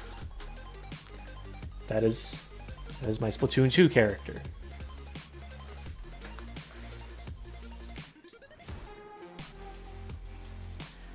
Okay, here we go.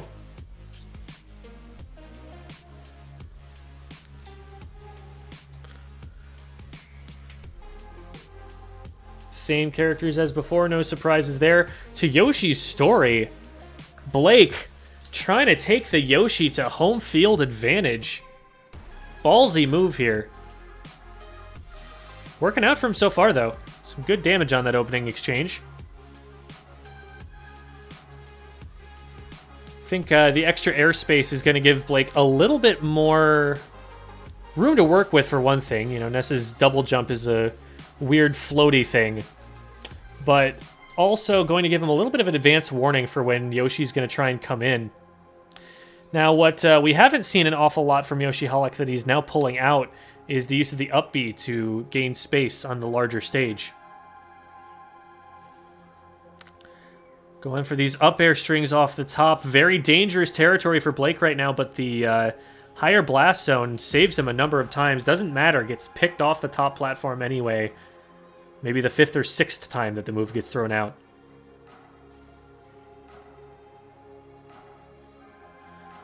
Goes for the PK Flash, doesn't commit to it for long enough though. Goes that time, and Yoshi Hulk forced to air dodge through. Trying to time the up smash this time. I kind of want to see him just go for... I almost called it a pivot, because that's what it would be in Melee, but the turnaround cancel forward smash. You see the down B is coming at you, you run away from it, and then you forward smash the stars back at Yoshi. He did it once, hasn't done it since. Might just be that it was kind of a lucky shot that he threw out there and happened to get. Because it doesn't seem like he's been reacting quite as fast to any of the down Bs previous, or subsequently.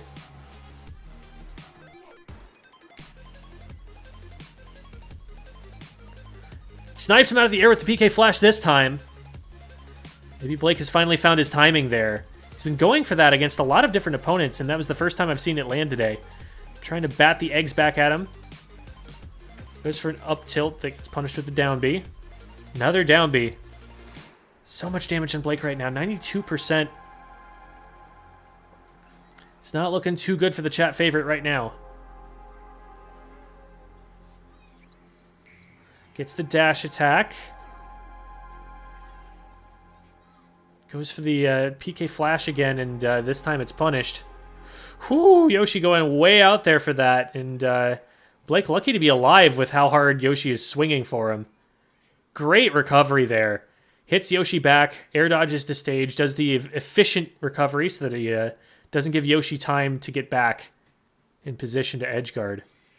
Unfortunately, that air dodge right there, trying to get around the egg, going to put him in perfect range for a Yoshi up smash, and that will clean things up. Yoshi Holic taking it 2-0 over Blake. Blake is out in 5th. Yoshi Holic advances to play Big Kahuna in loser semifinals.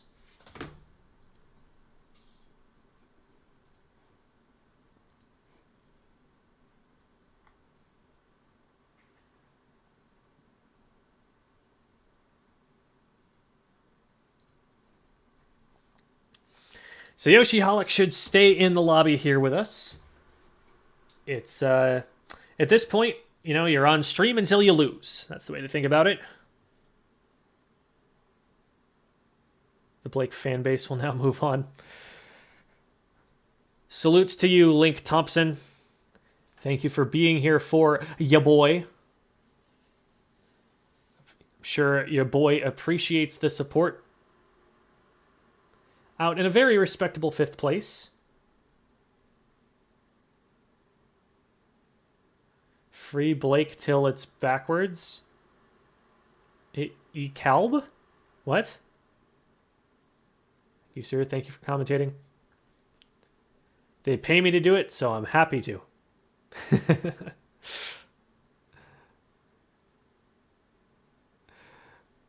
But no, I appreciate you all being here. Waiting on Big Kahuna. Well, we need Blake to be out in order to get Big Kahuna in here. It is a limited size lobby. So we're going to give him the boot. And that will allow Big Kahuna to join us. Free Blake till Blake free. There we go. That makes sense. Now I see what you were going for. Let others rise to take our place until the Blake is free.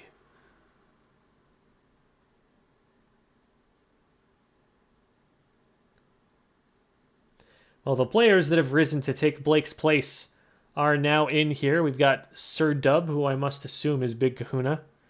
Just seems like the kind of name that Sir Dub and the Super Wario would have. Wario Man? I think it's Wario Man.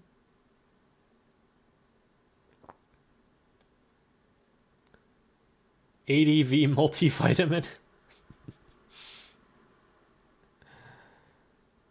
Gonna have to do some figuring for the Banjo matchup. Is everybody in this tournament. I don't think ADV has dropped a game yet. I'm assuming there are going to be conversations going, what happened to our music? Come on, Monster Cat player. What are you doing? What are you doing? No, you played that one already. Why do you always stop right there, huh? What's that about? Explain.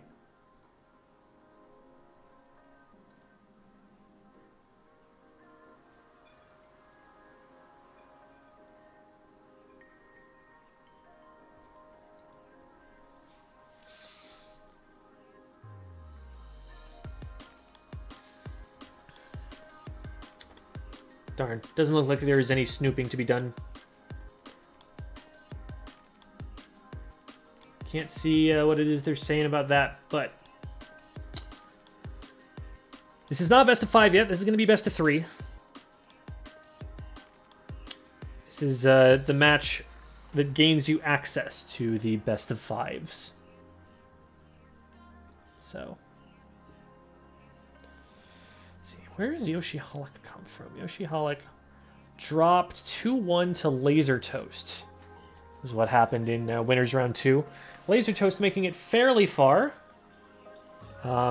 Laser Toast dropped in Losers Quarters to Big Kahuna after being sent to Losers by Nate the Rad, who of course made it to Winners Finals. So, not a bad pedigree there.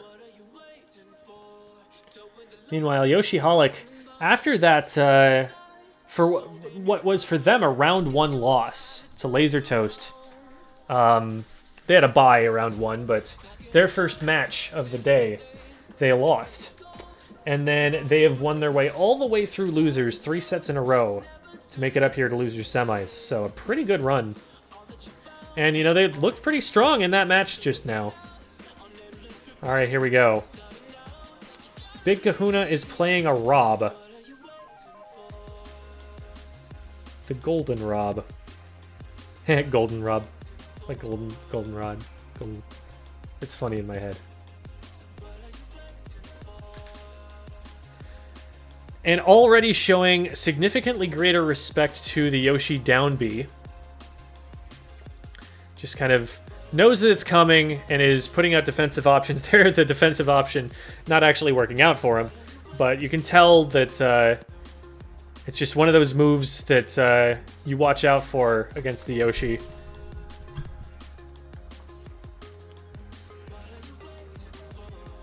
Yoshi Holic really getting a lot of use out of that move.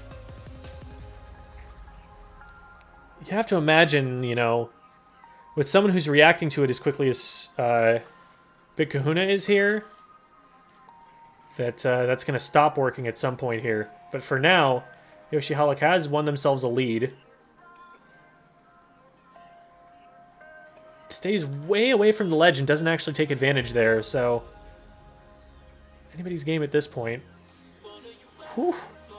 Gets the backward hit of the down smash. It does it a second time. No. If at first you don't succeed, either try again or get punished for trying the first time.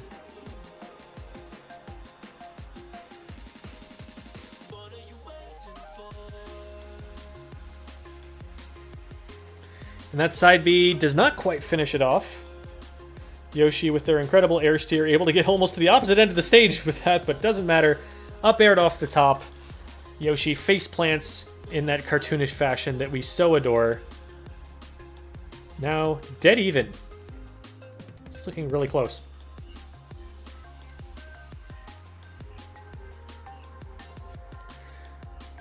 Clever use of the side B there, both to take up space for Big Kahuna and also to reflect the eggs back.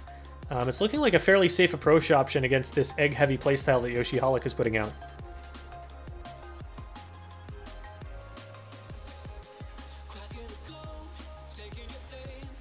Great roll from Rob here. Realizing he doesn't really even have to challenge the down B. He can just run away from it and set up a position where he can throw projectiles. Or run in and get a grab like that. Great up air out of the down throw. Down throw is a bit of a mix-up for the defending player, where if you mash as quickly as possible, the Rob might have a read on the timing.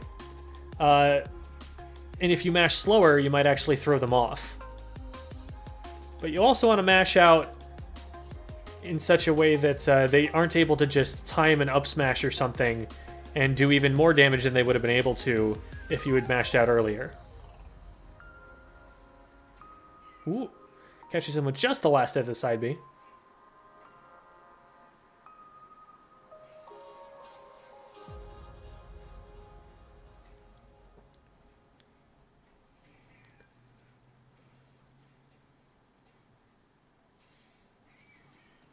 Great use of Rob's own top against him there by Yoshi Holic. Yeah, that side B was just a little reaching, or down B rather, was reaching just a little bit from Yoshi Holic. That was halfway across the stage. Reflects the egg back at him. Is Big Kahuna in a really strong position right now. Full stock up. Big laser coming through, taking up a little bit of space. Decides to try and trade with the up air. Doesn't go his way, but does get a little bit of damage.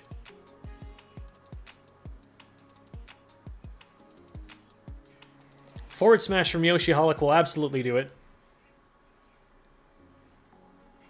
Yoshi Holic picking some really difficult angles to approach from in the air. Making it hard for Big Kahuna to really zone him out, because You know, Rob's heat map just isn't covering the airspace that Yoshi's trying to approach from. And the side B might do it off the side. Will, in fact, Big Kahuna taking a 1-game lead. So this is, you know, tournament point for Yoshi Hollick. Rather, staying in the tournament point, I guess I should say. It's not that he's about to win the tournament.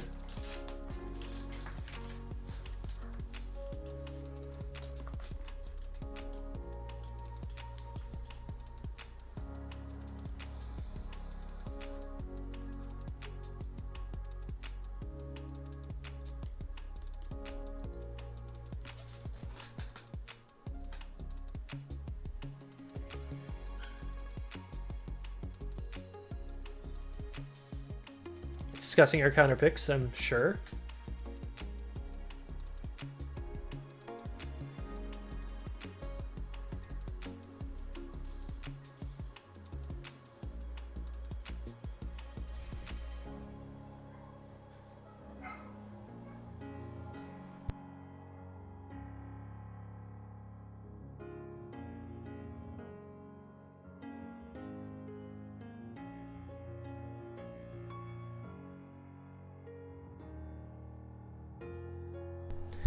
All right.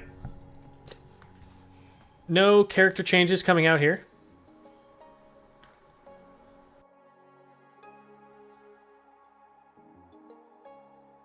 Going to small battlefield.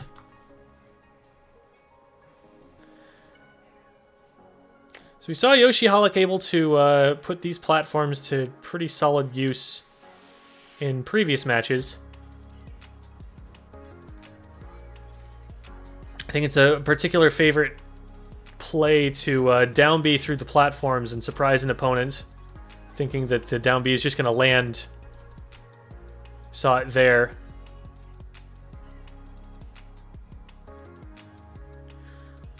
Un Presidente out here, standing Sammy. Oh my god, that shield is an absolute pinprick. So tiny. Rob has to be so careful about shielding. Not anymore. Shield is recovered fully. But man, that down B almost just took the shield out. Gotta watch out for those guard crushes. That's probably a really badly used fighting game term right there. I don't actually know what that means exactly.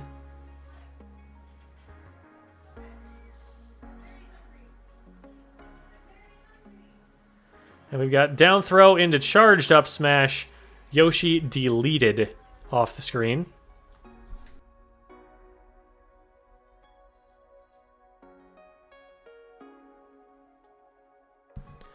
Avoiding the down B, avoiding the down air is Big Kahuna. Gets a throw, up air off the top. Yoshi still holding on to that gyro there. Able to get one hit with it. Nothing much more. Doesn't catch it successfully on the rebound.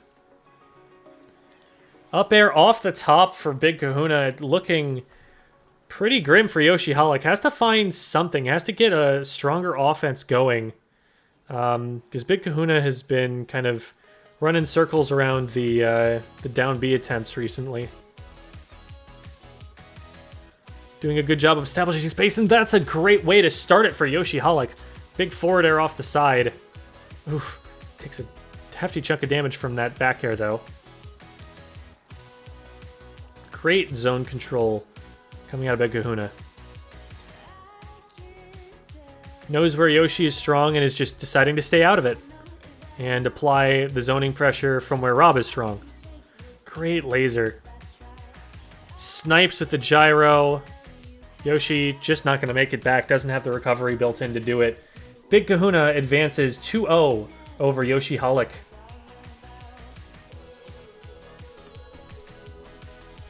So Big Kahuna, stick around. You're on stream until you lose. That's the deal that I have for you.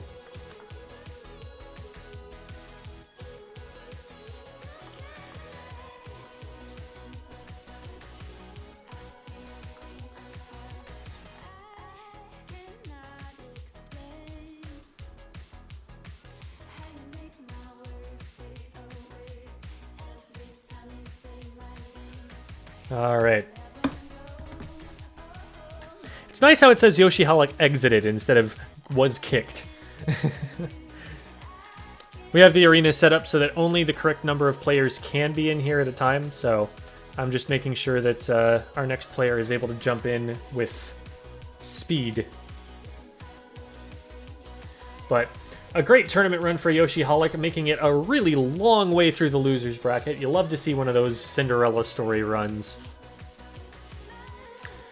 Next up is going to be Big Kahuna versus Nate the Rad in losers finals. This one's best of 5. Winner will advance to play against ADV. Did Big Kahuna go out again? Against Nate the Rad. And it was 2-1. So this has the potential to be a very competitive set here.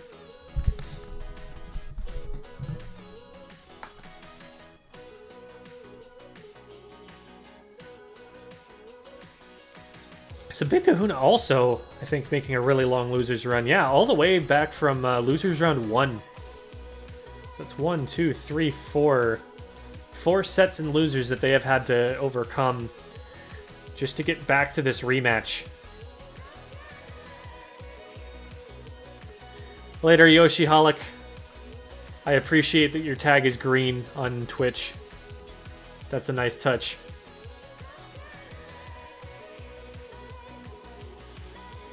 Nate the Rad shutting down the arena.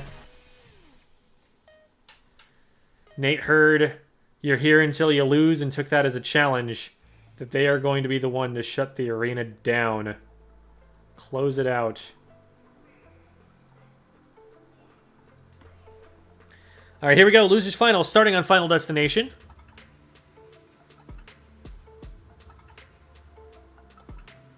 So, looking like we're going to see Big Kahuna here trying to use space, horizontal space, to stay away from Bowser. Throw a whole bunch of projectiles in the way and make it difficult for Bowser to approach on the ground. And it's working fantastically so far. Has not been touched yet. Commentator's curse. It is my sworn duty to curse such things. You thought the commentator's curse was random? You thought that it was by mistake? Ha! I control these powers.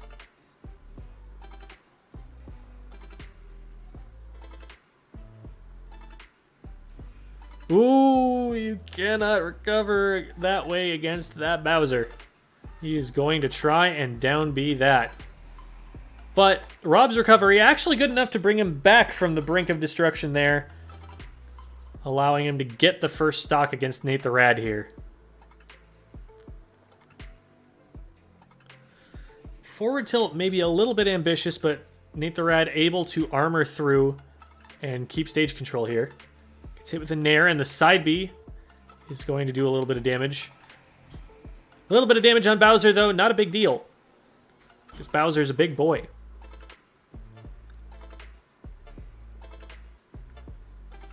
Tries to roll behind, does still get caught with the side B.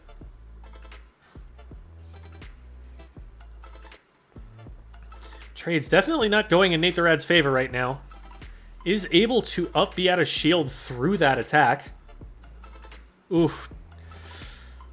Gets beaten by Big Kahuna's back air and is not going to recover. Doesn't have the height. Misses with the forward tilt. And the trade does go in Big Kahuna's favor. Sometimes you trade with someone, right? And you've got about equal frames before you're able to act again. And Big Kahuna there showing a much better reaction time to getting that trade.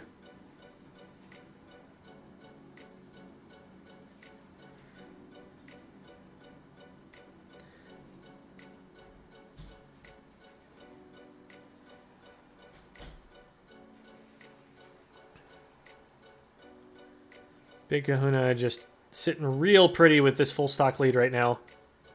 Still not off the top there. Great recovery, but oh, misses on the neutral air. Doesn't get a hitbox out in time. So Nate the Rad able to capitalize, gets the stock. Hit with the side B, though, in a bad position right now. The gyro is out. The laser is out. Lands on the gyro. Great trap there set up from Big Kahuna. Oh, the grab whiffs. That's so painful. Nathorad is able to get in with an up B out of shield. He's going to try and set up on the ledge here. Not going to KO with that. The laser barely misses. The gyro barely misses. The back air does not miss in the slightest. Hits Bowser right in the kisser. Big Kahuna up 1-0. Best of 5, so that one loss isn't as big of a deal as it could be. See what Nathorad can figure out in this next game.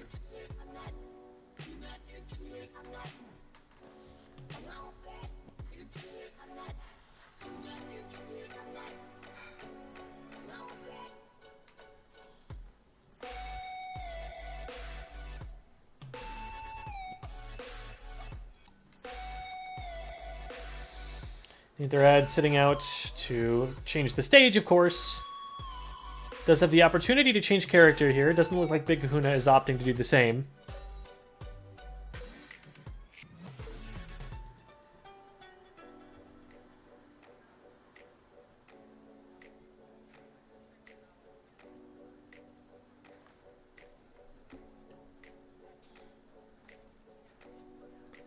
Alright, they both step out. A necessary step in the procedure to get the stage chosen correctly. But if we do see a character selection, it will be from here.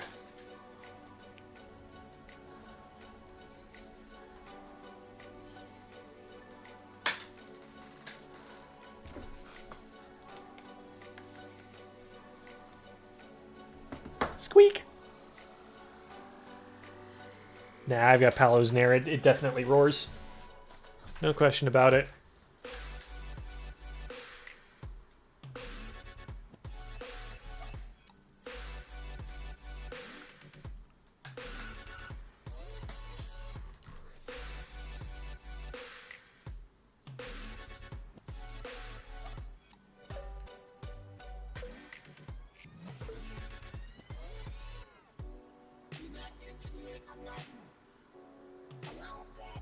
Taking a while on the screen. There might actually be some character swaps going on. Hard to say. Shutting down the arena. Shutting down the arena. At least that hasn't changed yet. Shutting down the arena. Shutting down the arena.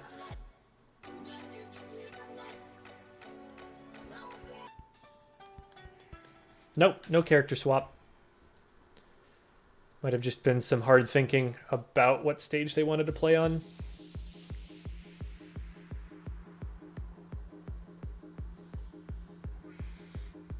Starting on Battlefield, all right. Platforms do give a player some more options in some more movement options in dealing with the projectiles. Does also, however, create some situations where you can get locked out of center stage pretty easily. Great up tilt. Whiffs the back air, but good. You can see where the idea is coming from, at least for Nathorad there. This Rob juggle is brutal. The up airs up through the platforms. They're going to clip shields. They're going to keep him stuck up there. Just so many strong multi-hit moves that Rob can throw out there.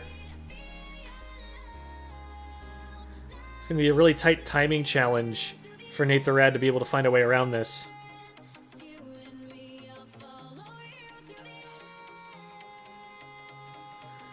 Up B out of shield.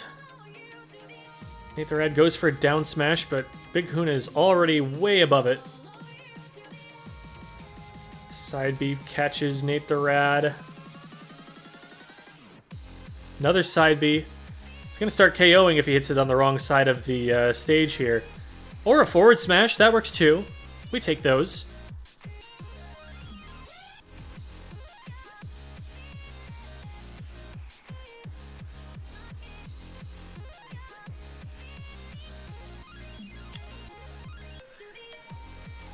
There's the throw into the up tilt, into the up air. Goes for a strong back air there, doesn't find it, but really great follow-ups here. And the thing is, these follow-ups are coming safely. He's not overcommitting for this. He's not swinging for the fences. Gets grabbed off the top platform. Not going to KO yet. But that is what Nate the Rat is going to go for on that throw every time. Take full advantage of the extra height that the top platform gives you. Up B out of shield. A lot of this damage that Nate the Rat has been getting has not been established off of a neutral win. It's been a counterattack. It's not the position you want to be in for getting most of your damage here. Nice forward tilt. Going for the down tilt 2-frame. Doesn't find it, but does find an up B out of shield. She'll at least reset the edge guard position. No, it won't. Side B onto the stage. Catches Nate the Rat out, and the throw here might actually do it. Nope. Is able to get out an air dodge. Fantastic mashing out of Nate the Rat. He got out of that really quickly. 178%. He's going to be working with, you know, the rage buff at this point. So that might come into play if ends up near KO percent. 200%, no big deal. This is like mid percent for Bowser, you know? Still living. Oh my goodness. So, isn't able to convert for a lot of percent on Rob, but does get a little bit off of living that absurdly long amount of time. And that down B, it's both hits of it, so it does a ton of damage. A strong hit right now would do it. Oh, he gets caught up on the top platform. I don't think he expected to be there. I think he went for the down B there. That might KO off the top. Nope, not quite. Got the lightning bolts, but very good DI. Oh, just gets the run off forward air, and Big Kahuna's not ready. This is the best look that Nate's had so far. Oh, I think neither of them expected for him to land on the top platform from that.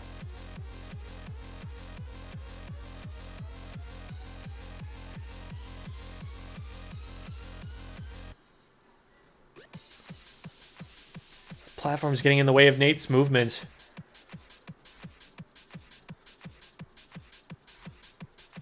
Laser goes wide. Side B misses as well. That's a grab for Nate. Not able to follow it up with anything. Needs to be converting off of this position. Big up smash. That's huge damage. Just keeping the juggle going. Great stall and fall with that down air from Rob. Oh, and the drop through forward air just doesn't have the frames to do it. The 2-frame right when he needs it. Oh, strong position, but does not get the hit of the up B out of shield. Great air dodge through, though. Nate's defense is really sharpening up here right at the end. Oh, that was so scary. And the top is going to do it. So Big Kahuna up 2-0 now. But that game looked a lot closer than the first one did.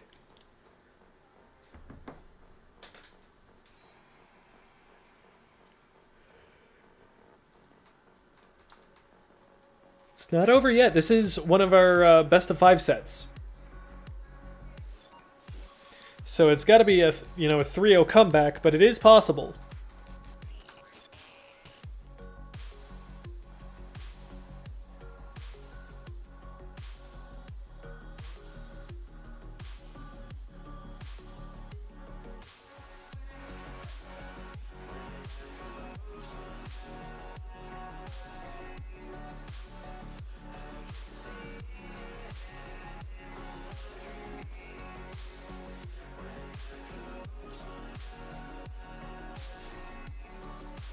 Be hilarious if they go to Final Destination. This song is called Destination.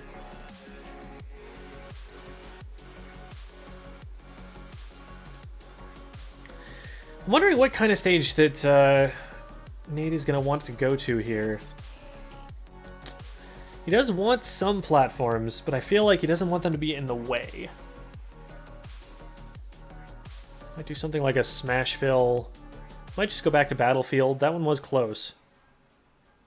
It's just not getting a lot out of the throws off the top, even off the top platform there. Lilat, interesting. Okay. Try and throw a wrench in things here. Worth noting here that even if Nate the Rad does win this one, He's going to have to win the next ones on the Rob counter picks. Rob just sitting underneath this platform. Going to hit up through it with up tilts and up airs. Literally just spamming those moves. The up smash actually a little too much. Lets Nate down onto the main platform of the stage. Ooh, that nair covers everything from there.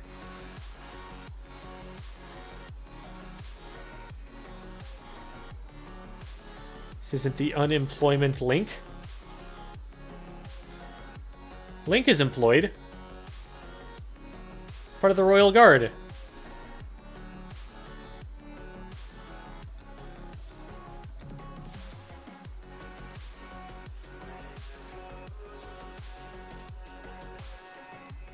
Trading back and forth a little bit in this edge guard position. Nate doesn't want to give up stage position, but is a little bit too passive there. Isn't able to go in and get any extra damage off of that position. Ooh, good DI there. Doesn't get KO'd from the up air, but that one will probably do it, and it does.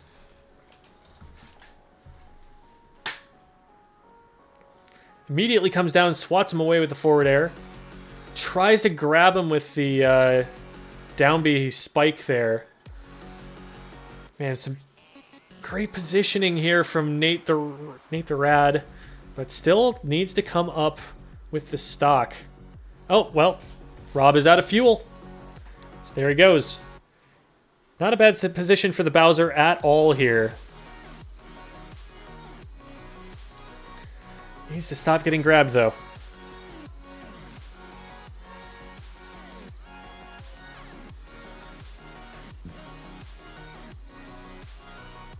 You know, that side B is coming out so often. I want to see Nate the Rad kind of baiting that out a little bit more. I think part of the trouble here is that Nate is the one with a little bit more of the obligation to approach. Because, you know, if you let Rob lock you out with those projectiles, it's bad news bears. But Rob has been, you know, predicting this aggression and countering with his own often enough. I kind of want to see a little bit of patience. A little bit of a wait and bait. Great work from Nate with the wait and the bait. Is still alive on this stock, but not for especially long if those hits keep landing. Getting a little bit of extra damage tacked on. Dodges the laser. Trying to approach quite safely. Misses the timing on the forward air. It is a hard move to hit on an online connection. You know, when latency starts getting involved, quick moves like that are definitely going to work on LAN become a little bit more questionable whether you can really safely go for them. Great drop through back air. Tries to go for the low recovery and does find it. Sits on Rob. This is a really good position for Nate. And he gets him with the forward air off the side. One game at a time. That's how you got to take these situations. And that one game went to Nate the Rad. And it wasn't even that close. 2 stocks.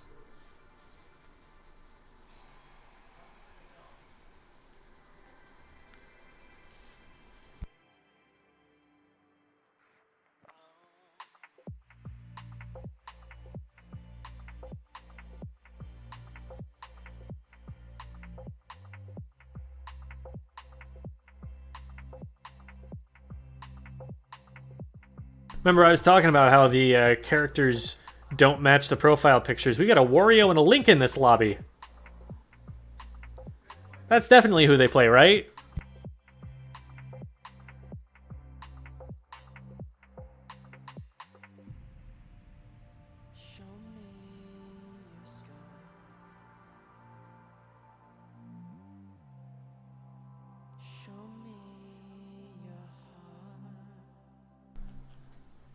So now we get to see where Big Kahuna is thinking the Rob is going to be the strongest. So these next 2 games going to be both Big Kahuna counter picks.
All right, ADV, you're up.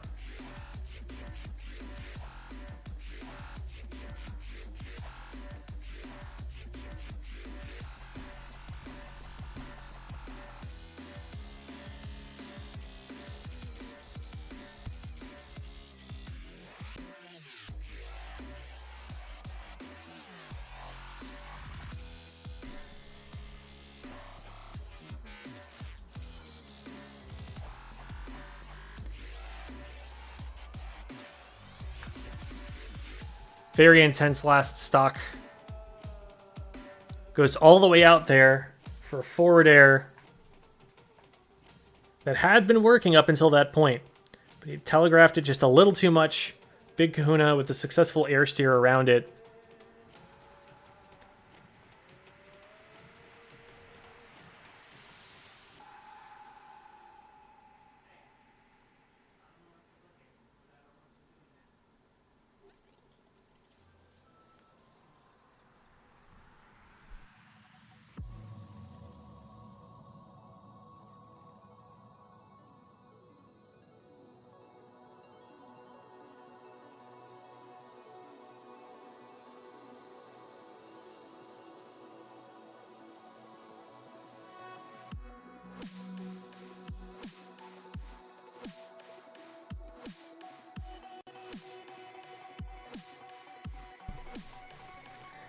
Okay, here we go. This is it. Grand Finals.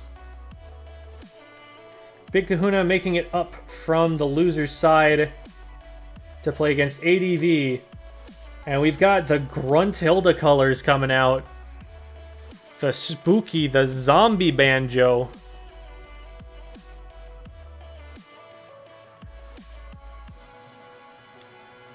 You know, this color makes it look extra threatening that Kazui's beak has this little point of red at the tip. Like, how'd you get the tip of your beak stained that way, Kazui? Huh? What was it that got over your beak when you pecked something, huh? Terrifying. Alright. Let's see. Have these guys played in the bracket yet?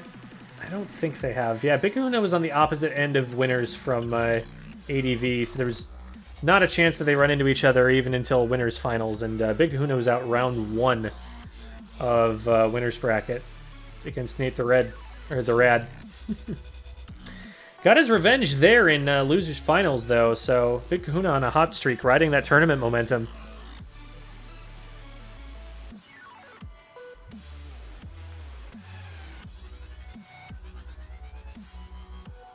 Big Kahuna down a stock currently, but playing good spacing around this banjo player. Has really not been trying to force the horizontal space, has not been trying to aggress super hard, which I think will be to Big Kahuna's benefit in that it's going to put him further away from the side B, give him more opportunities to react to that KO option. But that doesn't mean that ADV can't just whittle him down with grenades.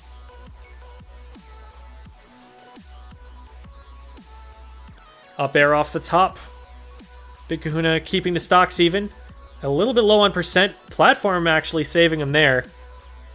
The teeter, I suppose you could say.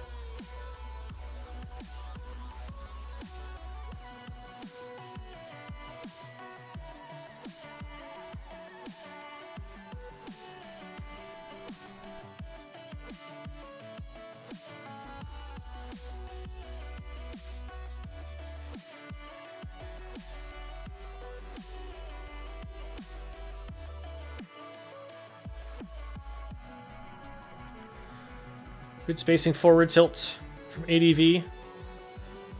Forcing Big Kahuna to the ledge. A little bit of a scuffle.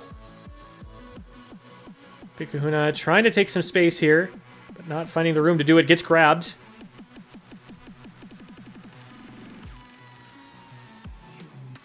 Big paunch from Banjo.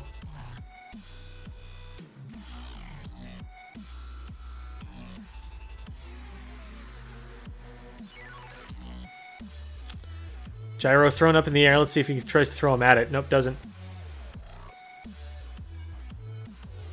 Oof.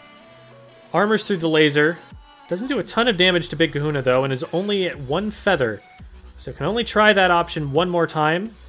You have to imagine that they're going to try and go for a KO if they can get it with that side B. So, might be breathing a little bit easier as Big Kahuna, but really wants to get this stock before anything else happens. I'm surprised no punish there from ADV. Hits himself with his own grenade. And misses the final side B, so no more of those until the stock is taken. But really, honestly, doesn't need them at this point. The damage has already been done. 88% is a lot.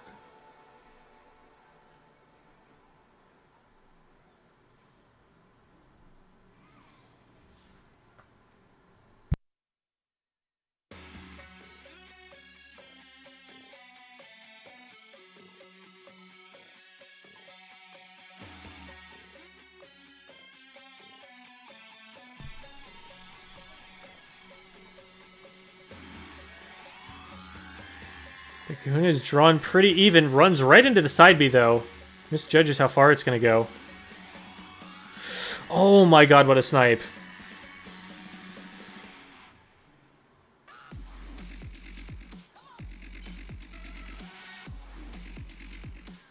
There's the top out there. Great zone control, but the bomb gets caught over-aggressing. Air dodge is down. Gonna be able to survive. Rob's recovery is good enough for this. Just might use up some of the fuel for future. Gets side bead. The roll is not enough distance to cover. Needed to roll through him if he was going to go for a roll there. So game one going to ADV.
So I'm thinking of what stages Big Kahuna is going to want to strike to.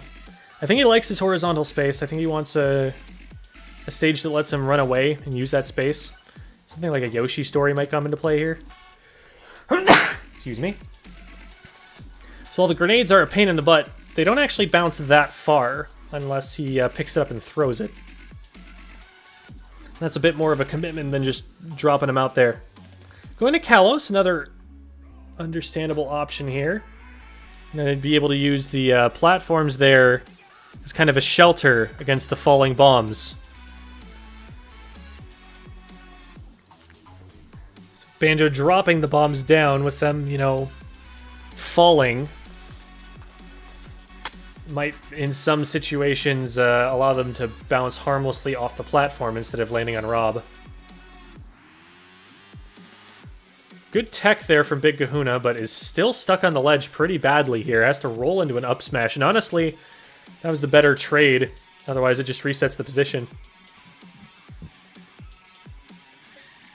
A great tech. Opting not to jump or roll into it, just takes the hit and techs the ledge. Big Kahuna just no offense yet, but ooh, as I say that, commentator's curse. Like I said, I use my powers well. For good and not for evil. Ooh. Didn't grab ledge, I think, like he was intending to there. Just ends up running straight into the bomb.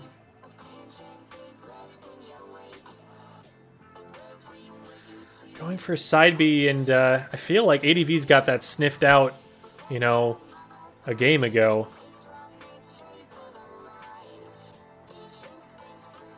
There's that grenade bouncing harmlessly off the platform that we were talking about earlier.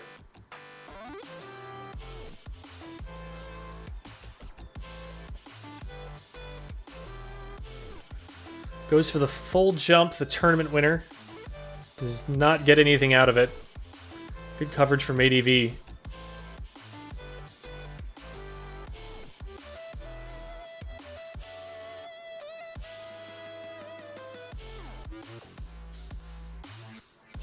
Just sits there and shield, and it's not going to work out for ADV.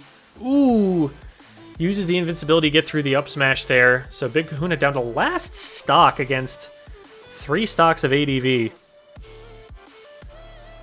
This just hasn't been super close. Isolated little bits of offense here from Big Kahuna, but no big follow-ups like we were seeing on Nate the Rad.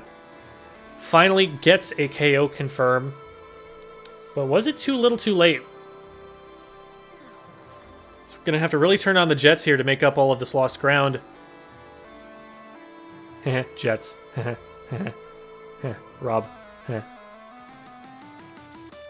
So far so good, though. Hasn't taken any damage yet. This is definitely comeback material right now. And good use of the gyro. Oh, he messed up the recovery. He didn't realize he was knocked off again. Big Kahuna might bring this back from a 3-stock to 1 deficit.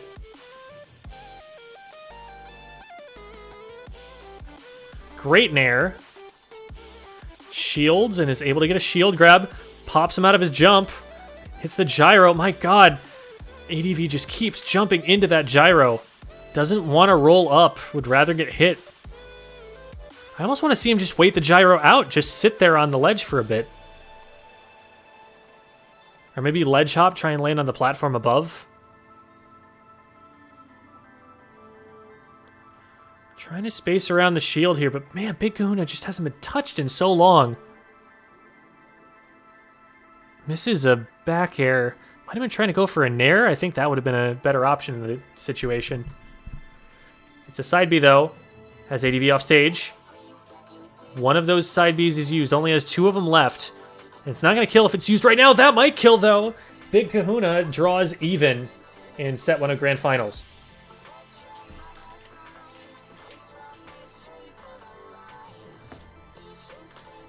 Signs of life from Big Kahuna here. You'd still say ADV is the advantage. For one thing, they only need to win 1 of these sets instead of 2. For another thing, they will have counterpick advantage from having won game 1. So even if they keep trading games back and forth here,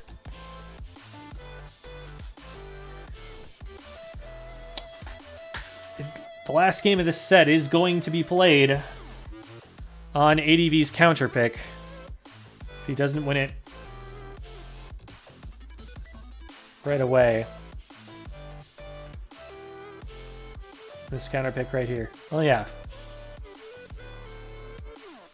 In theory, last game of it will be played on the counterpick there.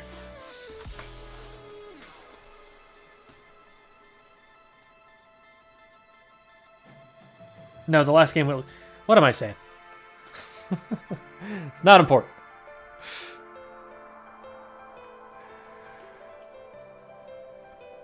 Getting into this game 3 here. This one has a lot of power to set momentum for the rest of the set, because this is gonna break the tie between the two, and it's going to put one of them on set point. If it's Big Kahuna, it'll put them on just set point. If it's ADV that wins this one, it'll put 2 tournament points in a row on Big Kahuna's shoulders. It's a big burden to carry. You're staring over the cliff at that point. But I don't know. Rob's got a good recovery. Maybe staring over the edge of a cliff isn't that scary. Straight back to Kalos, interestingly.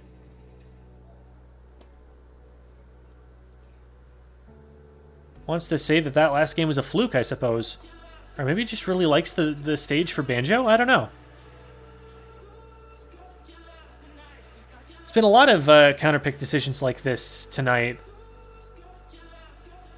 player loses for the first time in the set and then immediately counterpicks the stage they just lost on, you have to think it's a salty run back, right? Oh, and the shield break. Gonna hit the forward smash here. It's not gonna KO yet. Just gonna do a decent chunk of damage.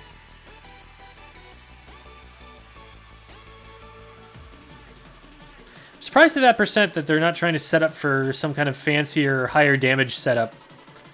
Maybe the forward smash really just is that strong. Stronger than all those potential options. I'm thinking maybe like grab a bomb, hit a forward smash, try to hit the bomb off stage or something. I don't know. I haven't labbed out Banjo-Kazooie. I'm just speculating wildly here.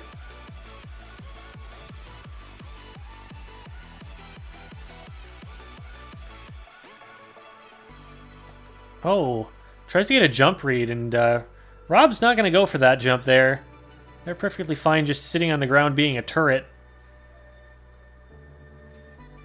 That time, though, catches him sitting on the ground, trying to swing his arms around wildly. Was way off stage for the edge guard and is able to make it back. Strong stage position for Big Kahuna, but isn't able to capitalize on it.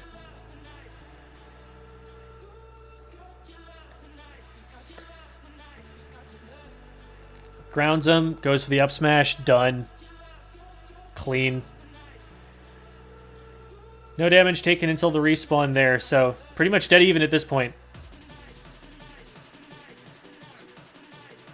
Oh, misses the grab. It is Rob. I'm so surprised that missed, actually. It looked like it was right on top of them. They did nerf grabs in Ultimate, though. I mean, that's one of those cases where you can see it there.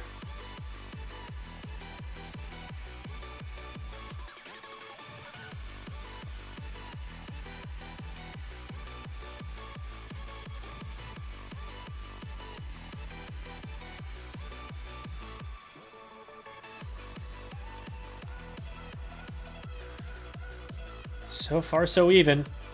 See how he deals with the... Oh, that was so clever. That was brilliant, working through the gyro that way.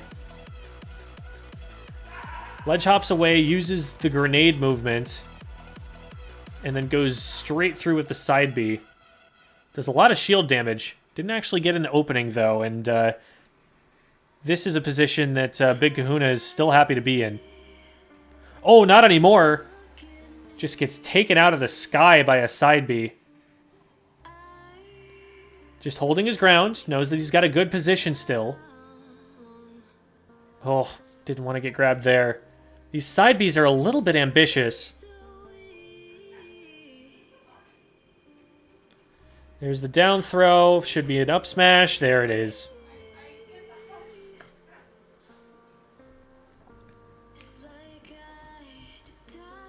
Getting hit by the grenade is probably actually optimal there. Avoids taking more damage from other stuff. Oof. Big wall of grenades coming out here from ADV's Banjo.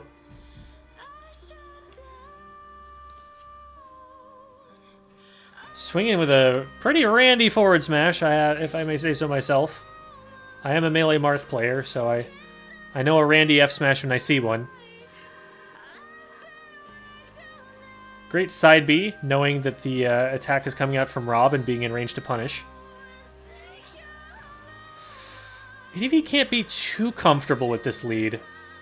All it takes is a sequence or two, and all of that damage works its way back. Whew! Able to shield it, gets a grab, throws him off stage, hits a laser. No gyro to use. Oh, just goes for the forward smash. That was insane. Is that it? Big Kahuna pulls it right back. Like I said, can't be too comfortable with that lead. Big Kahuna sees an opportunity, gets him off stage, and seizes on it. Actually, you know, telegraphed the forward smash by whiffing it earlier and just goes for it a second time anyway.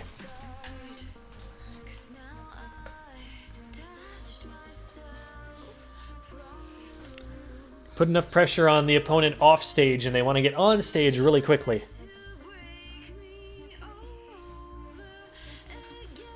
It's a great play from Big Kahuna, bringing it to reset point.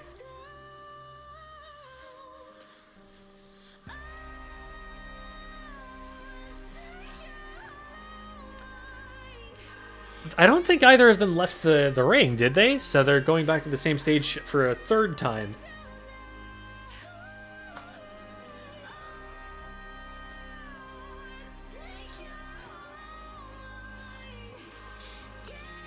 Both of these matches on this stage have resulted in ADV losses.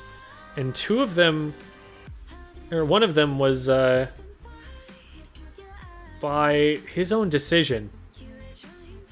Now he does have another set to work with, so it might just be that he's trying to see if he can make it work.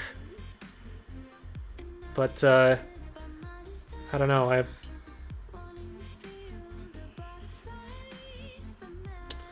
I probably wouldn't have gone back after it didn't work out the first time as a counter pick.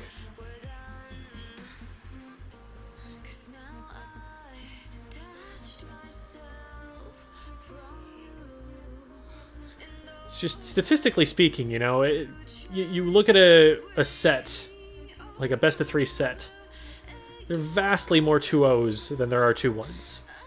And if you think about all of the Kalos games as a best of 3 set here, ADV's counting on this being a 2-1 instead of a 2-0.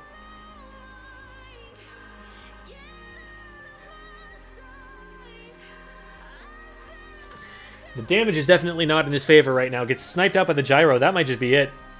Nope. Has one more feather left. Up smash going to take him out and give him 4 more feathers, but at what cost?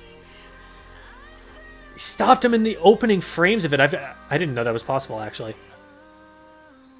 It's not an instant activation.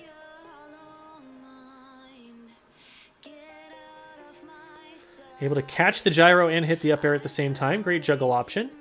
And punishes more damage from Big Kahuna. Big Kahuna is really gapping him right now. Side B off the side, gets sniped with the laser. Almost gets sniped with the gyro.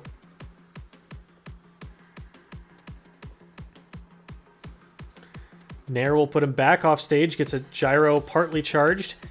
It's another laser. This is so much damage.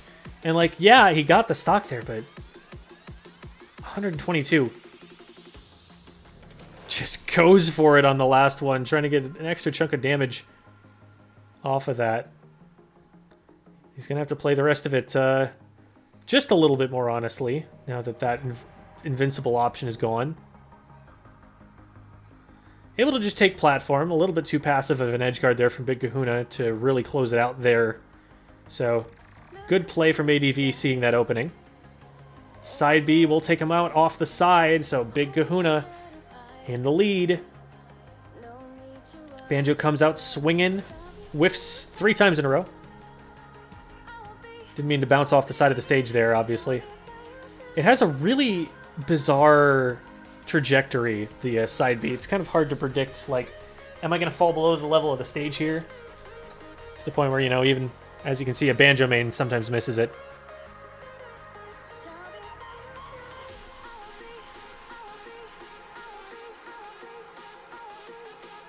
Just having so much trouble getting around these projectiles here. Seems like Big Kahuna has figured out his patterns. Goes in, gets the grab, gets the down throw. Oh, waits a little bit on the mash. There's that mix-up we were talking about a little bit earlier. If you throw off the Rob's timing on that up air, you can make it miss.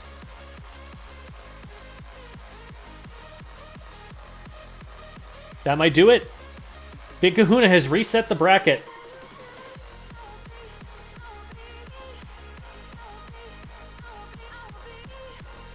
Punishes him 3 times in a row on Kalos.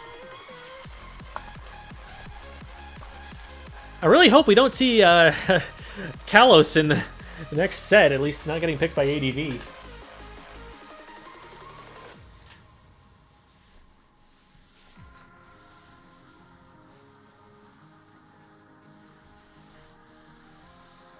Whew. Kind of incredible. Big Kahuna literally making the longest run in tournament possible at this event. Started in losers round 1 and lost to Nate the Rad. And then won their way back losers rounds 1, 2, 3, 4, and losers finals. And has also won the reset of grand finals.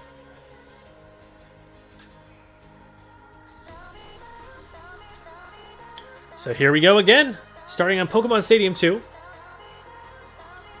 Kalos being a counter pick, of course, so no way that we're going to see that stage just yet.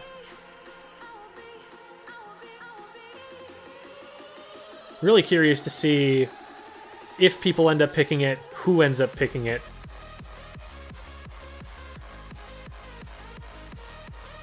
Great grenade drop there out of the shield. ADV just smacks him with the side B. Trading back and forth. No clear advantage just yet. Ooh, goes in for a very early side B, but no punish.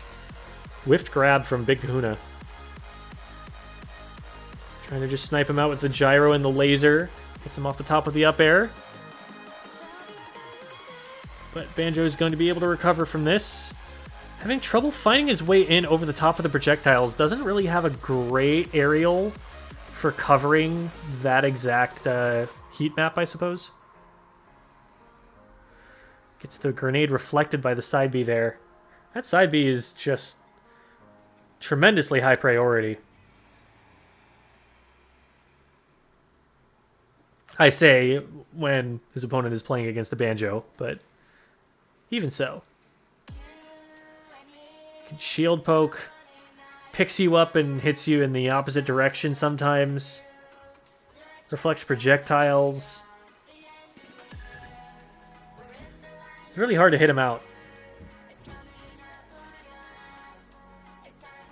And ADV just having so much trouble poking his way into this bunker, this absolute fortress that Rob has set up on the left-hand side of the stage. Finally gets grabbed, throws him off the stage. Great snipe with the grenade there. Doesn't get the punch, though. Oh, and the gyro knocks him into the side B. Yeah, you really want to see him finish the stock there if you're an ADV fan. He's able to nair through, but that doesn't lead into anything. It's too little knockback on a move that lasts too long. Up air off the top will do it, and Big Kahuna is up 3 stocks to 1. That might get punished, though. Back throw might not kill. Oh, gets the ground. It tries to go for the berry into up tilt combo. Trying to throw some Rob tech right back at Rob, but didn't look like he had the timing set. We haven't seen him go for that at all yet this tournament, so it's possible that he just didn't have the muscle memory down just yet. Wasn't warmed up on it.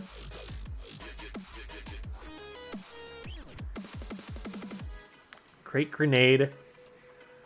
Oh, but this is just so much damage. This is so much for him to overcome right now with one stock at 98%.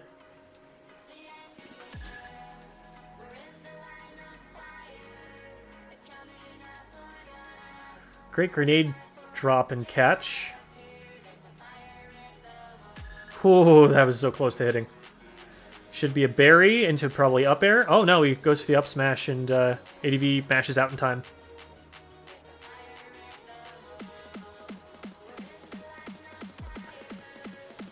Forward throws him, tries to go for the laser. We've seen that edge guard before. It worked the previous time, but ADV wise to it this time around. Good job just doing the standard get-up so that you can get the shield up faster and not get clipped. Oh, he spaced so well and then got impatient trying to punish the side B and just ate it. So Big Kahuna now in the lead. You know, you can have thought of him being in the lead in set 1, but having to win one set before you can even draw even with your opponent is really the way that I think about that situation. So now Big Kahuna has fewer games ahead of him that he has to win before he's got the tournament.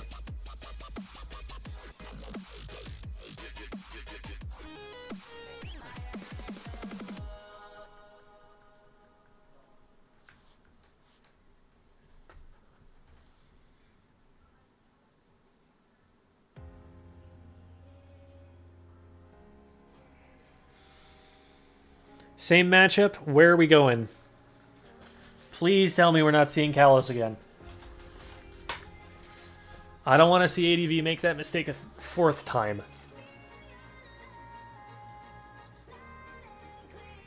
Just right back to Pokemon Stadium. Again, it's always the stages that he's lost on most recently.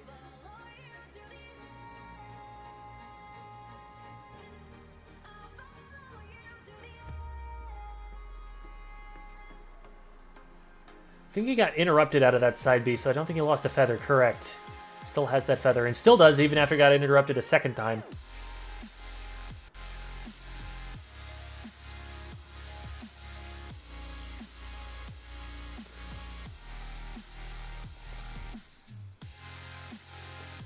Maybe trying to get in around this gyro laser combination.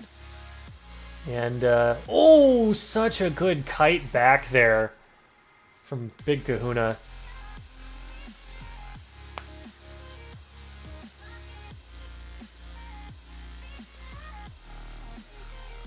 They'll just roll through that bomb. And again, putting space, using this gyro to stop ADV in his tracks. ADV's hit him like twice or something. Couple of neutral exchanges that went his way.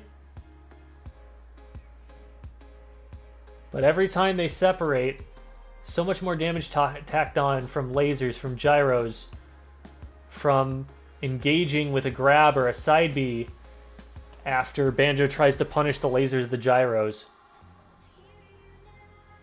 Oh no! Oh, you hate to see it go that way. Side B, again, the trajectory is a little bit tricky. And after it doesn't quite work out the way that he intends it to, it bounces off the side of the stage and puts him too low to recover.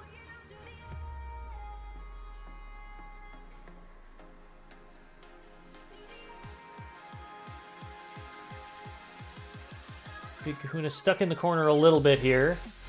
It's grabbed and thrown back off.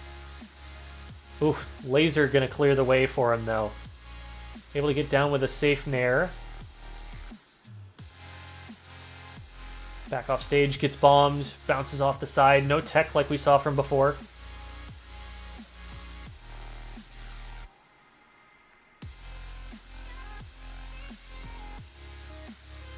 He'd be trying to set up here, but it's giving Big Kahuna time to get those projectiles out. And it's just backfiring on him, taking that little bit of time to reset. Ooh. Has to use the side B to get back to stage, but does so successfully. Just a full stock down. No clear answers yet. It's a back air, not quite going to KO, but very close. Rob forced to double jump to avoid that grenade.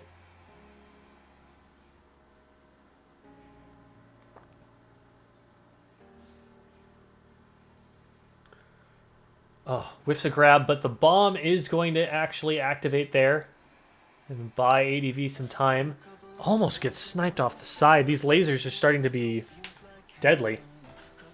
And Big Kahuna just sits there charging a forward smash like, this bomb can't hurt me. It can, but it doesn't hurt him enough to get the stock. And ADV is down in a 3-1 hole again.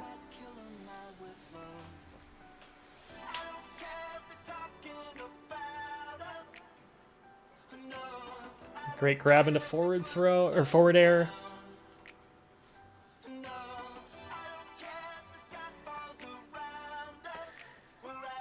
The way that Big Kahuna is disengaging is really clean. It's very challenging for Banjo to push in for the low amount of effort it's taking Rob to run away.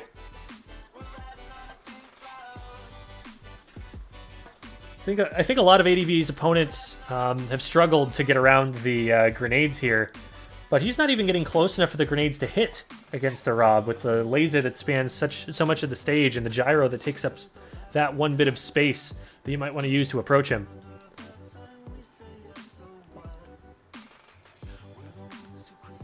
Grenade not going to combo into the back air here. That one is going to connect and will find the back air that time. Tries to snipe him over the ledge with it. Just runs right into the gyro, which is going to combo into a whole bunch of other stuff. Decides, to heck with it, I'm going to side B. And does connect it. Big Kahuna not seeing the arc on that grenade. It does fall exponentially quickly. Like, you know, things actually fall sometimes. Not in this game, maybe. But... Gets the footstool, are you kidding me? He stopped Rob's up air approach with footstooling him. I haven't seen that before. Oh, that should be it. Knockback definitely going to be enough on that.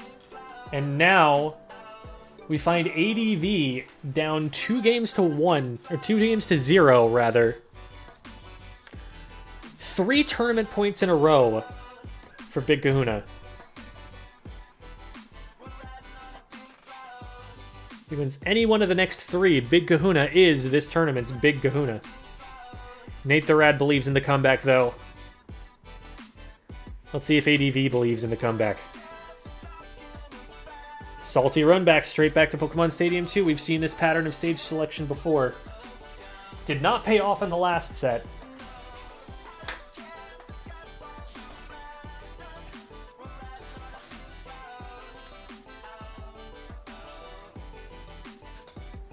I worry about that approach to stage selection because, you know, maybe you've just determined very solidly that this is your best stage in the matchup, but in a game with this many matchups, I have to think maybe it's worth it to try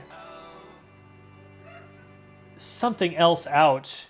Maybe even, if not against the other Rob players, you know, then against a different Rob player, you know? See if a different Rob player handles the challenges that different stages throw at them a little bit differently. It's like, if you're not trying anything new, and the running it back is not working for you, it might just be making your job harder at the end of the day.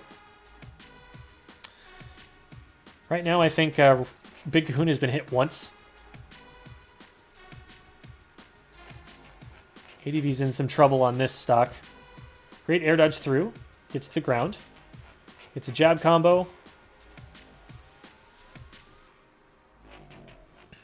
And the slow bounce of that bomb, not as fast as that instant laser Big Kahuna's putting out there. Side B does hit him cleanly, but he is all out of side Bs at this point. Gonna have to rely on other sources of damage on this stock. And the bomb actually blowing up in his hand, contributing to the damage that KOs there.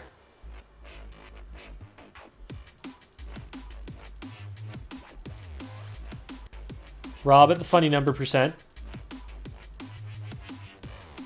Does get hit with the side B. And that'll do it. ADV bringing it back from a pretty significant percentage deficit that they were at before. I like the incorporation of this jab combo. We haven't seen a lot of that out of ADV yet.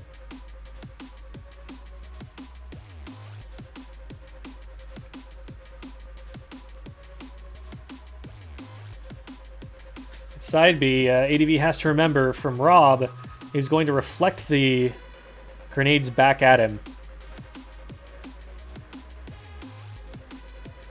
It's thrown off stage. None of the typical snipe options finding their mark. In fact, he recovered low, and they were both designed to cover a high recovery, so seems a little bit too automatic, a little bit too robotic, maybe, coming out of Big Kahuna on the edge guard there.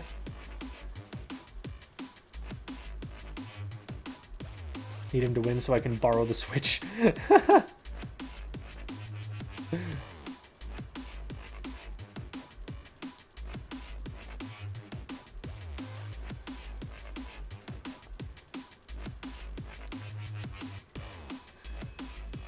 Pretty even percentage right now. Slight advantage going in. Ooh, my goodness. Okay, significant advantage going in Big Kahuna's favor.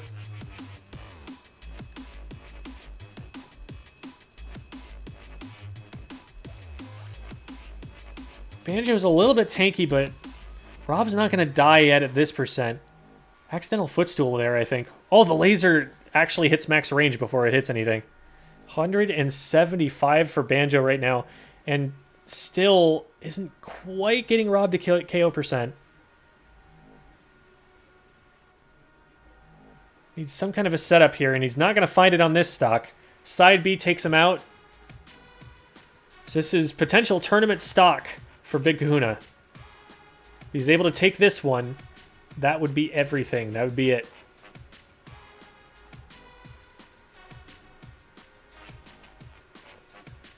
That's a good grab. What's going to lead into? Trying to set up with bombs, but Rob is perfectly content to just sit on the edge against those slow bouncing bombs. Nice little down tilt, poking out at good range with it. Feels like ADV's spacing has gotten just a little bit better on this game. Oh no!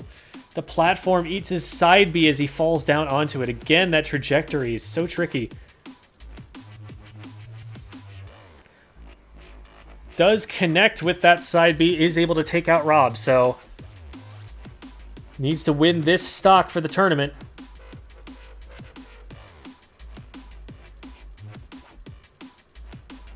Side B on shield, gonna get completely blocked this time. Good patience on the block. We were not seeing that patience all tournament long against Big Kahuna, so it's good to see it here.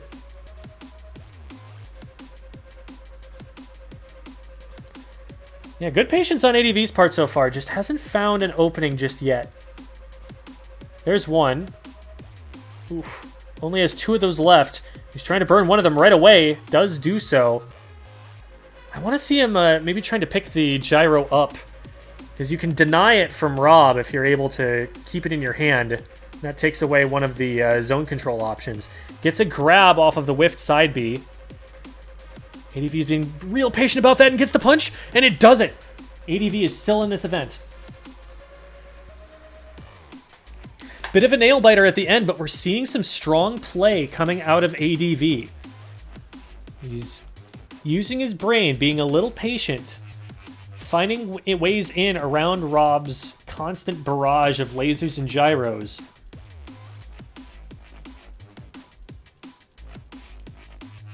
It only took 5 salty runbacks before one of them worked.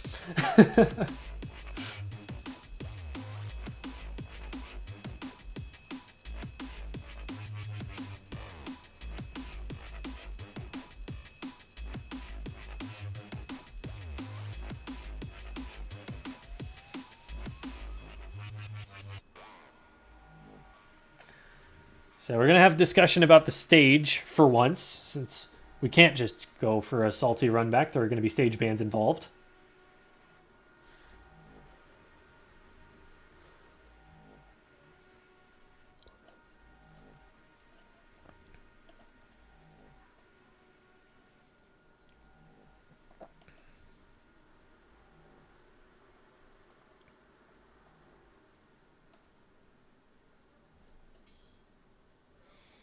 Looks like everything's been decided.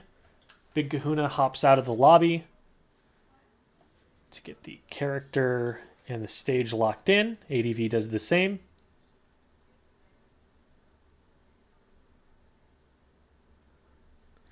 And pretty soon we will have our Wario player versus our KK Slider main back in the ring. What? You know I'm right.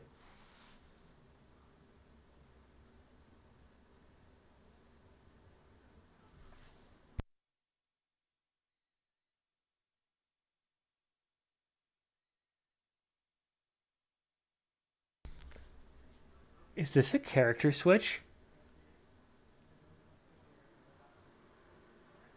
It'd be a heck of a time to try and bring it out. I would think if there were going to be a character switch, ADV would have wanted to test it on the first set, which he could afford to lose.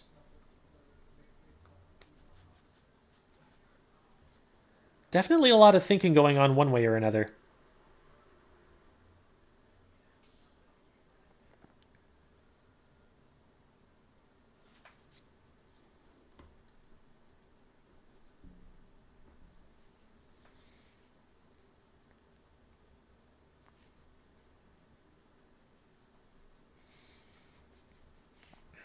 Okay, let's see where they end up.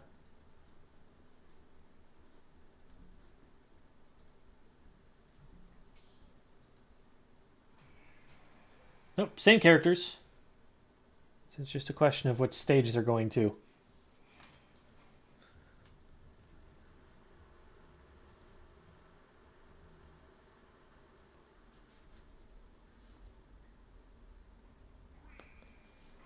All right. Smash, or no, Town and City, rather.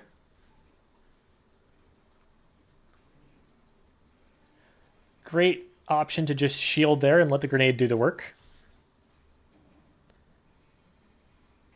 Looking like Snake. Great play so far from ADV. Hasn't been touched. Commentator's curse. As always.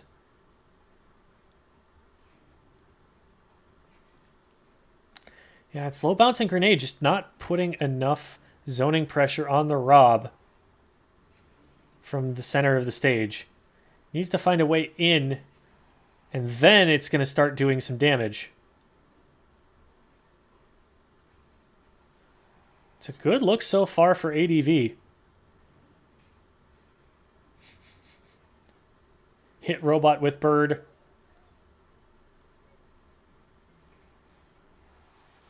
Just going to snipe him out of that charge smash attack. He's like, I have an option that's going to punish that from that distance. And it hits for as much damage as a Falcon Punch does. So I'm going to do that. Yeah, again, at close quarters, it's really risky for the Banjo to be going for these grenades. Because they keep getting reflected by the side B that Big Kahuna is really heavily favoring. This is very close right now. That clips the Rob, but does not KO it. And now he's out of side B feathers.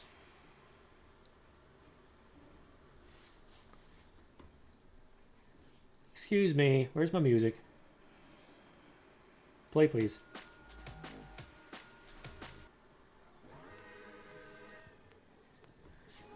Just randomly decides that it doesn't like us sometimes. Kind of sad, really. In the meantime, ADV able to take first stock, but not going to be able to recover from that, so pretty much dead even going into the next stock.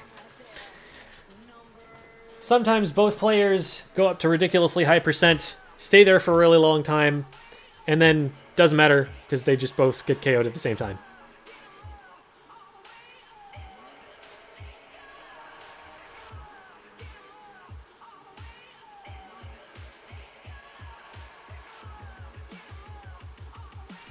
Again, letting the grenade do the work. I love to see it.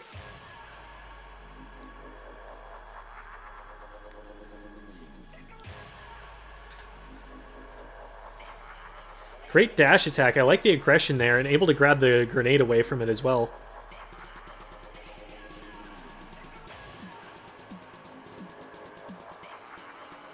Finding some value out of these dash attacks is Big Kahuna, but puts himself on the edge and gets clipped by that massive side B, and that was enough knockback. It was a pretty early KO for ADV, so this is a good advantage for them to have won back after going pretty much even into the second stock.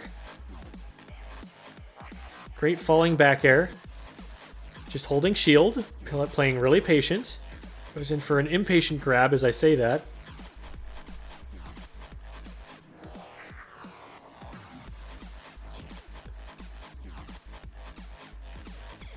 Punch.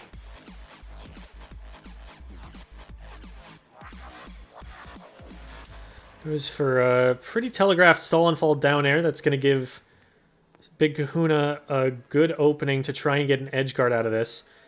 Oh, I was probably going to go for the down air into maybe the up smash, but didn't quite get that percentage that they needed for that to work in time. Just trying to pummel to it. Ooh, runs straight into a side B. Big Kahuna starting to fall for a few little options that ADV has been using all match, but they haven't been working as well up until this point.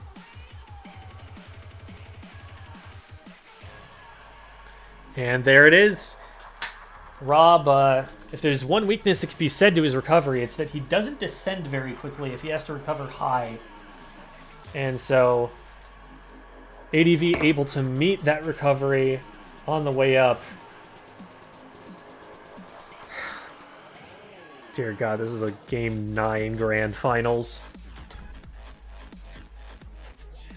What an insane back and forth. The momentum has shifted so many times in this tournament.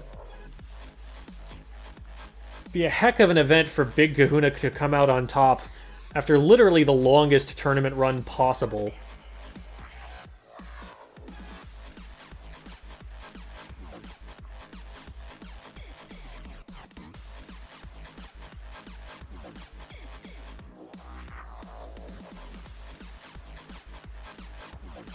Starting off absolutely dead even, 7.5 to 7.5.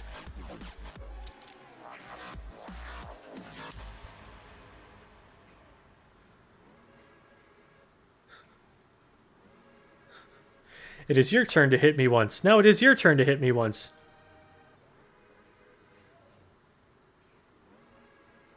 Almost rolls into another projectile. Does ADV. And puts himself on the ledge there a little bit. Not able to get through the gyro. Just decides to invul him through the whole thing with the side B. Wins himself back to a relatively neutral position. Again, trying to use that as an approach option, and it's not getting him enough benefit for him to be in KO percent for the last one.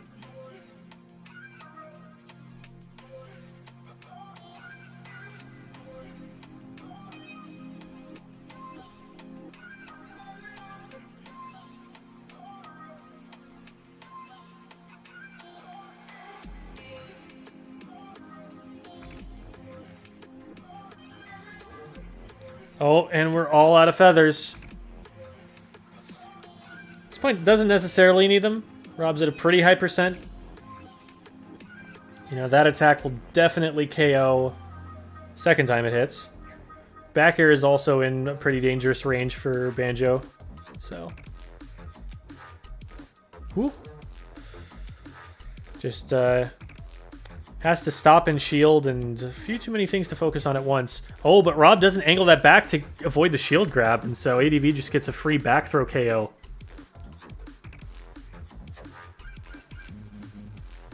Good little chunk of damage from the back air.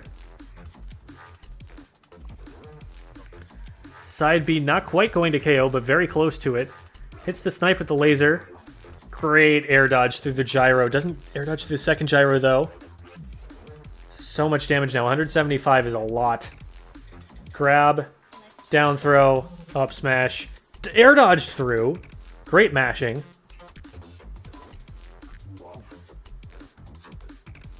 I worry what would have happened if that bomb had blown up in his hand at 188%. 221, 230. Just bonkers. And, like, Rob isn't the type that can just kind of rush in and force a KO option. Side B does finally catch it, but, you know, unless you're willing to commit to that side B or a forward smash or something, you can't really make it happen right away. You've got to maybe get that grab, which is a little bit inconsistent with the down throw. It's like, you have to play it patient. You have to play it safe. And to his credit, I think Big Kahuna did just that and has brought it to a pretty even position, despite the opportunity that ADV had to get a lot of that extra credit.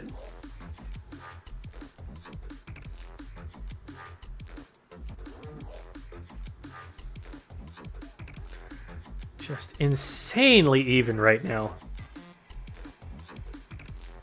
Two players have been at it for most of a half hour. Oh my god, and they're still finding new ways. Are you kidding me? He lived from that and then just died from the gyro? What?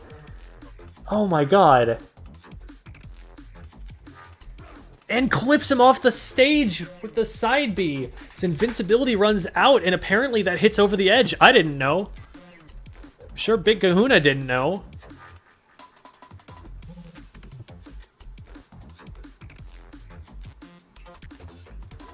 Dead even going into last stock. This is the last stock of the entire tournament, for sure. Winner of this stock is first place. And again, it's just dead even. They're within 1% of each other.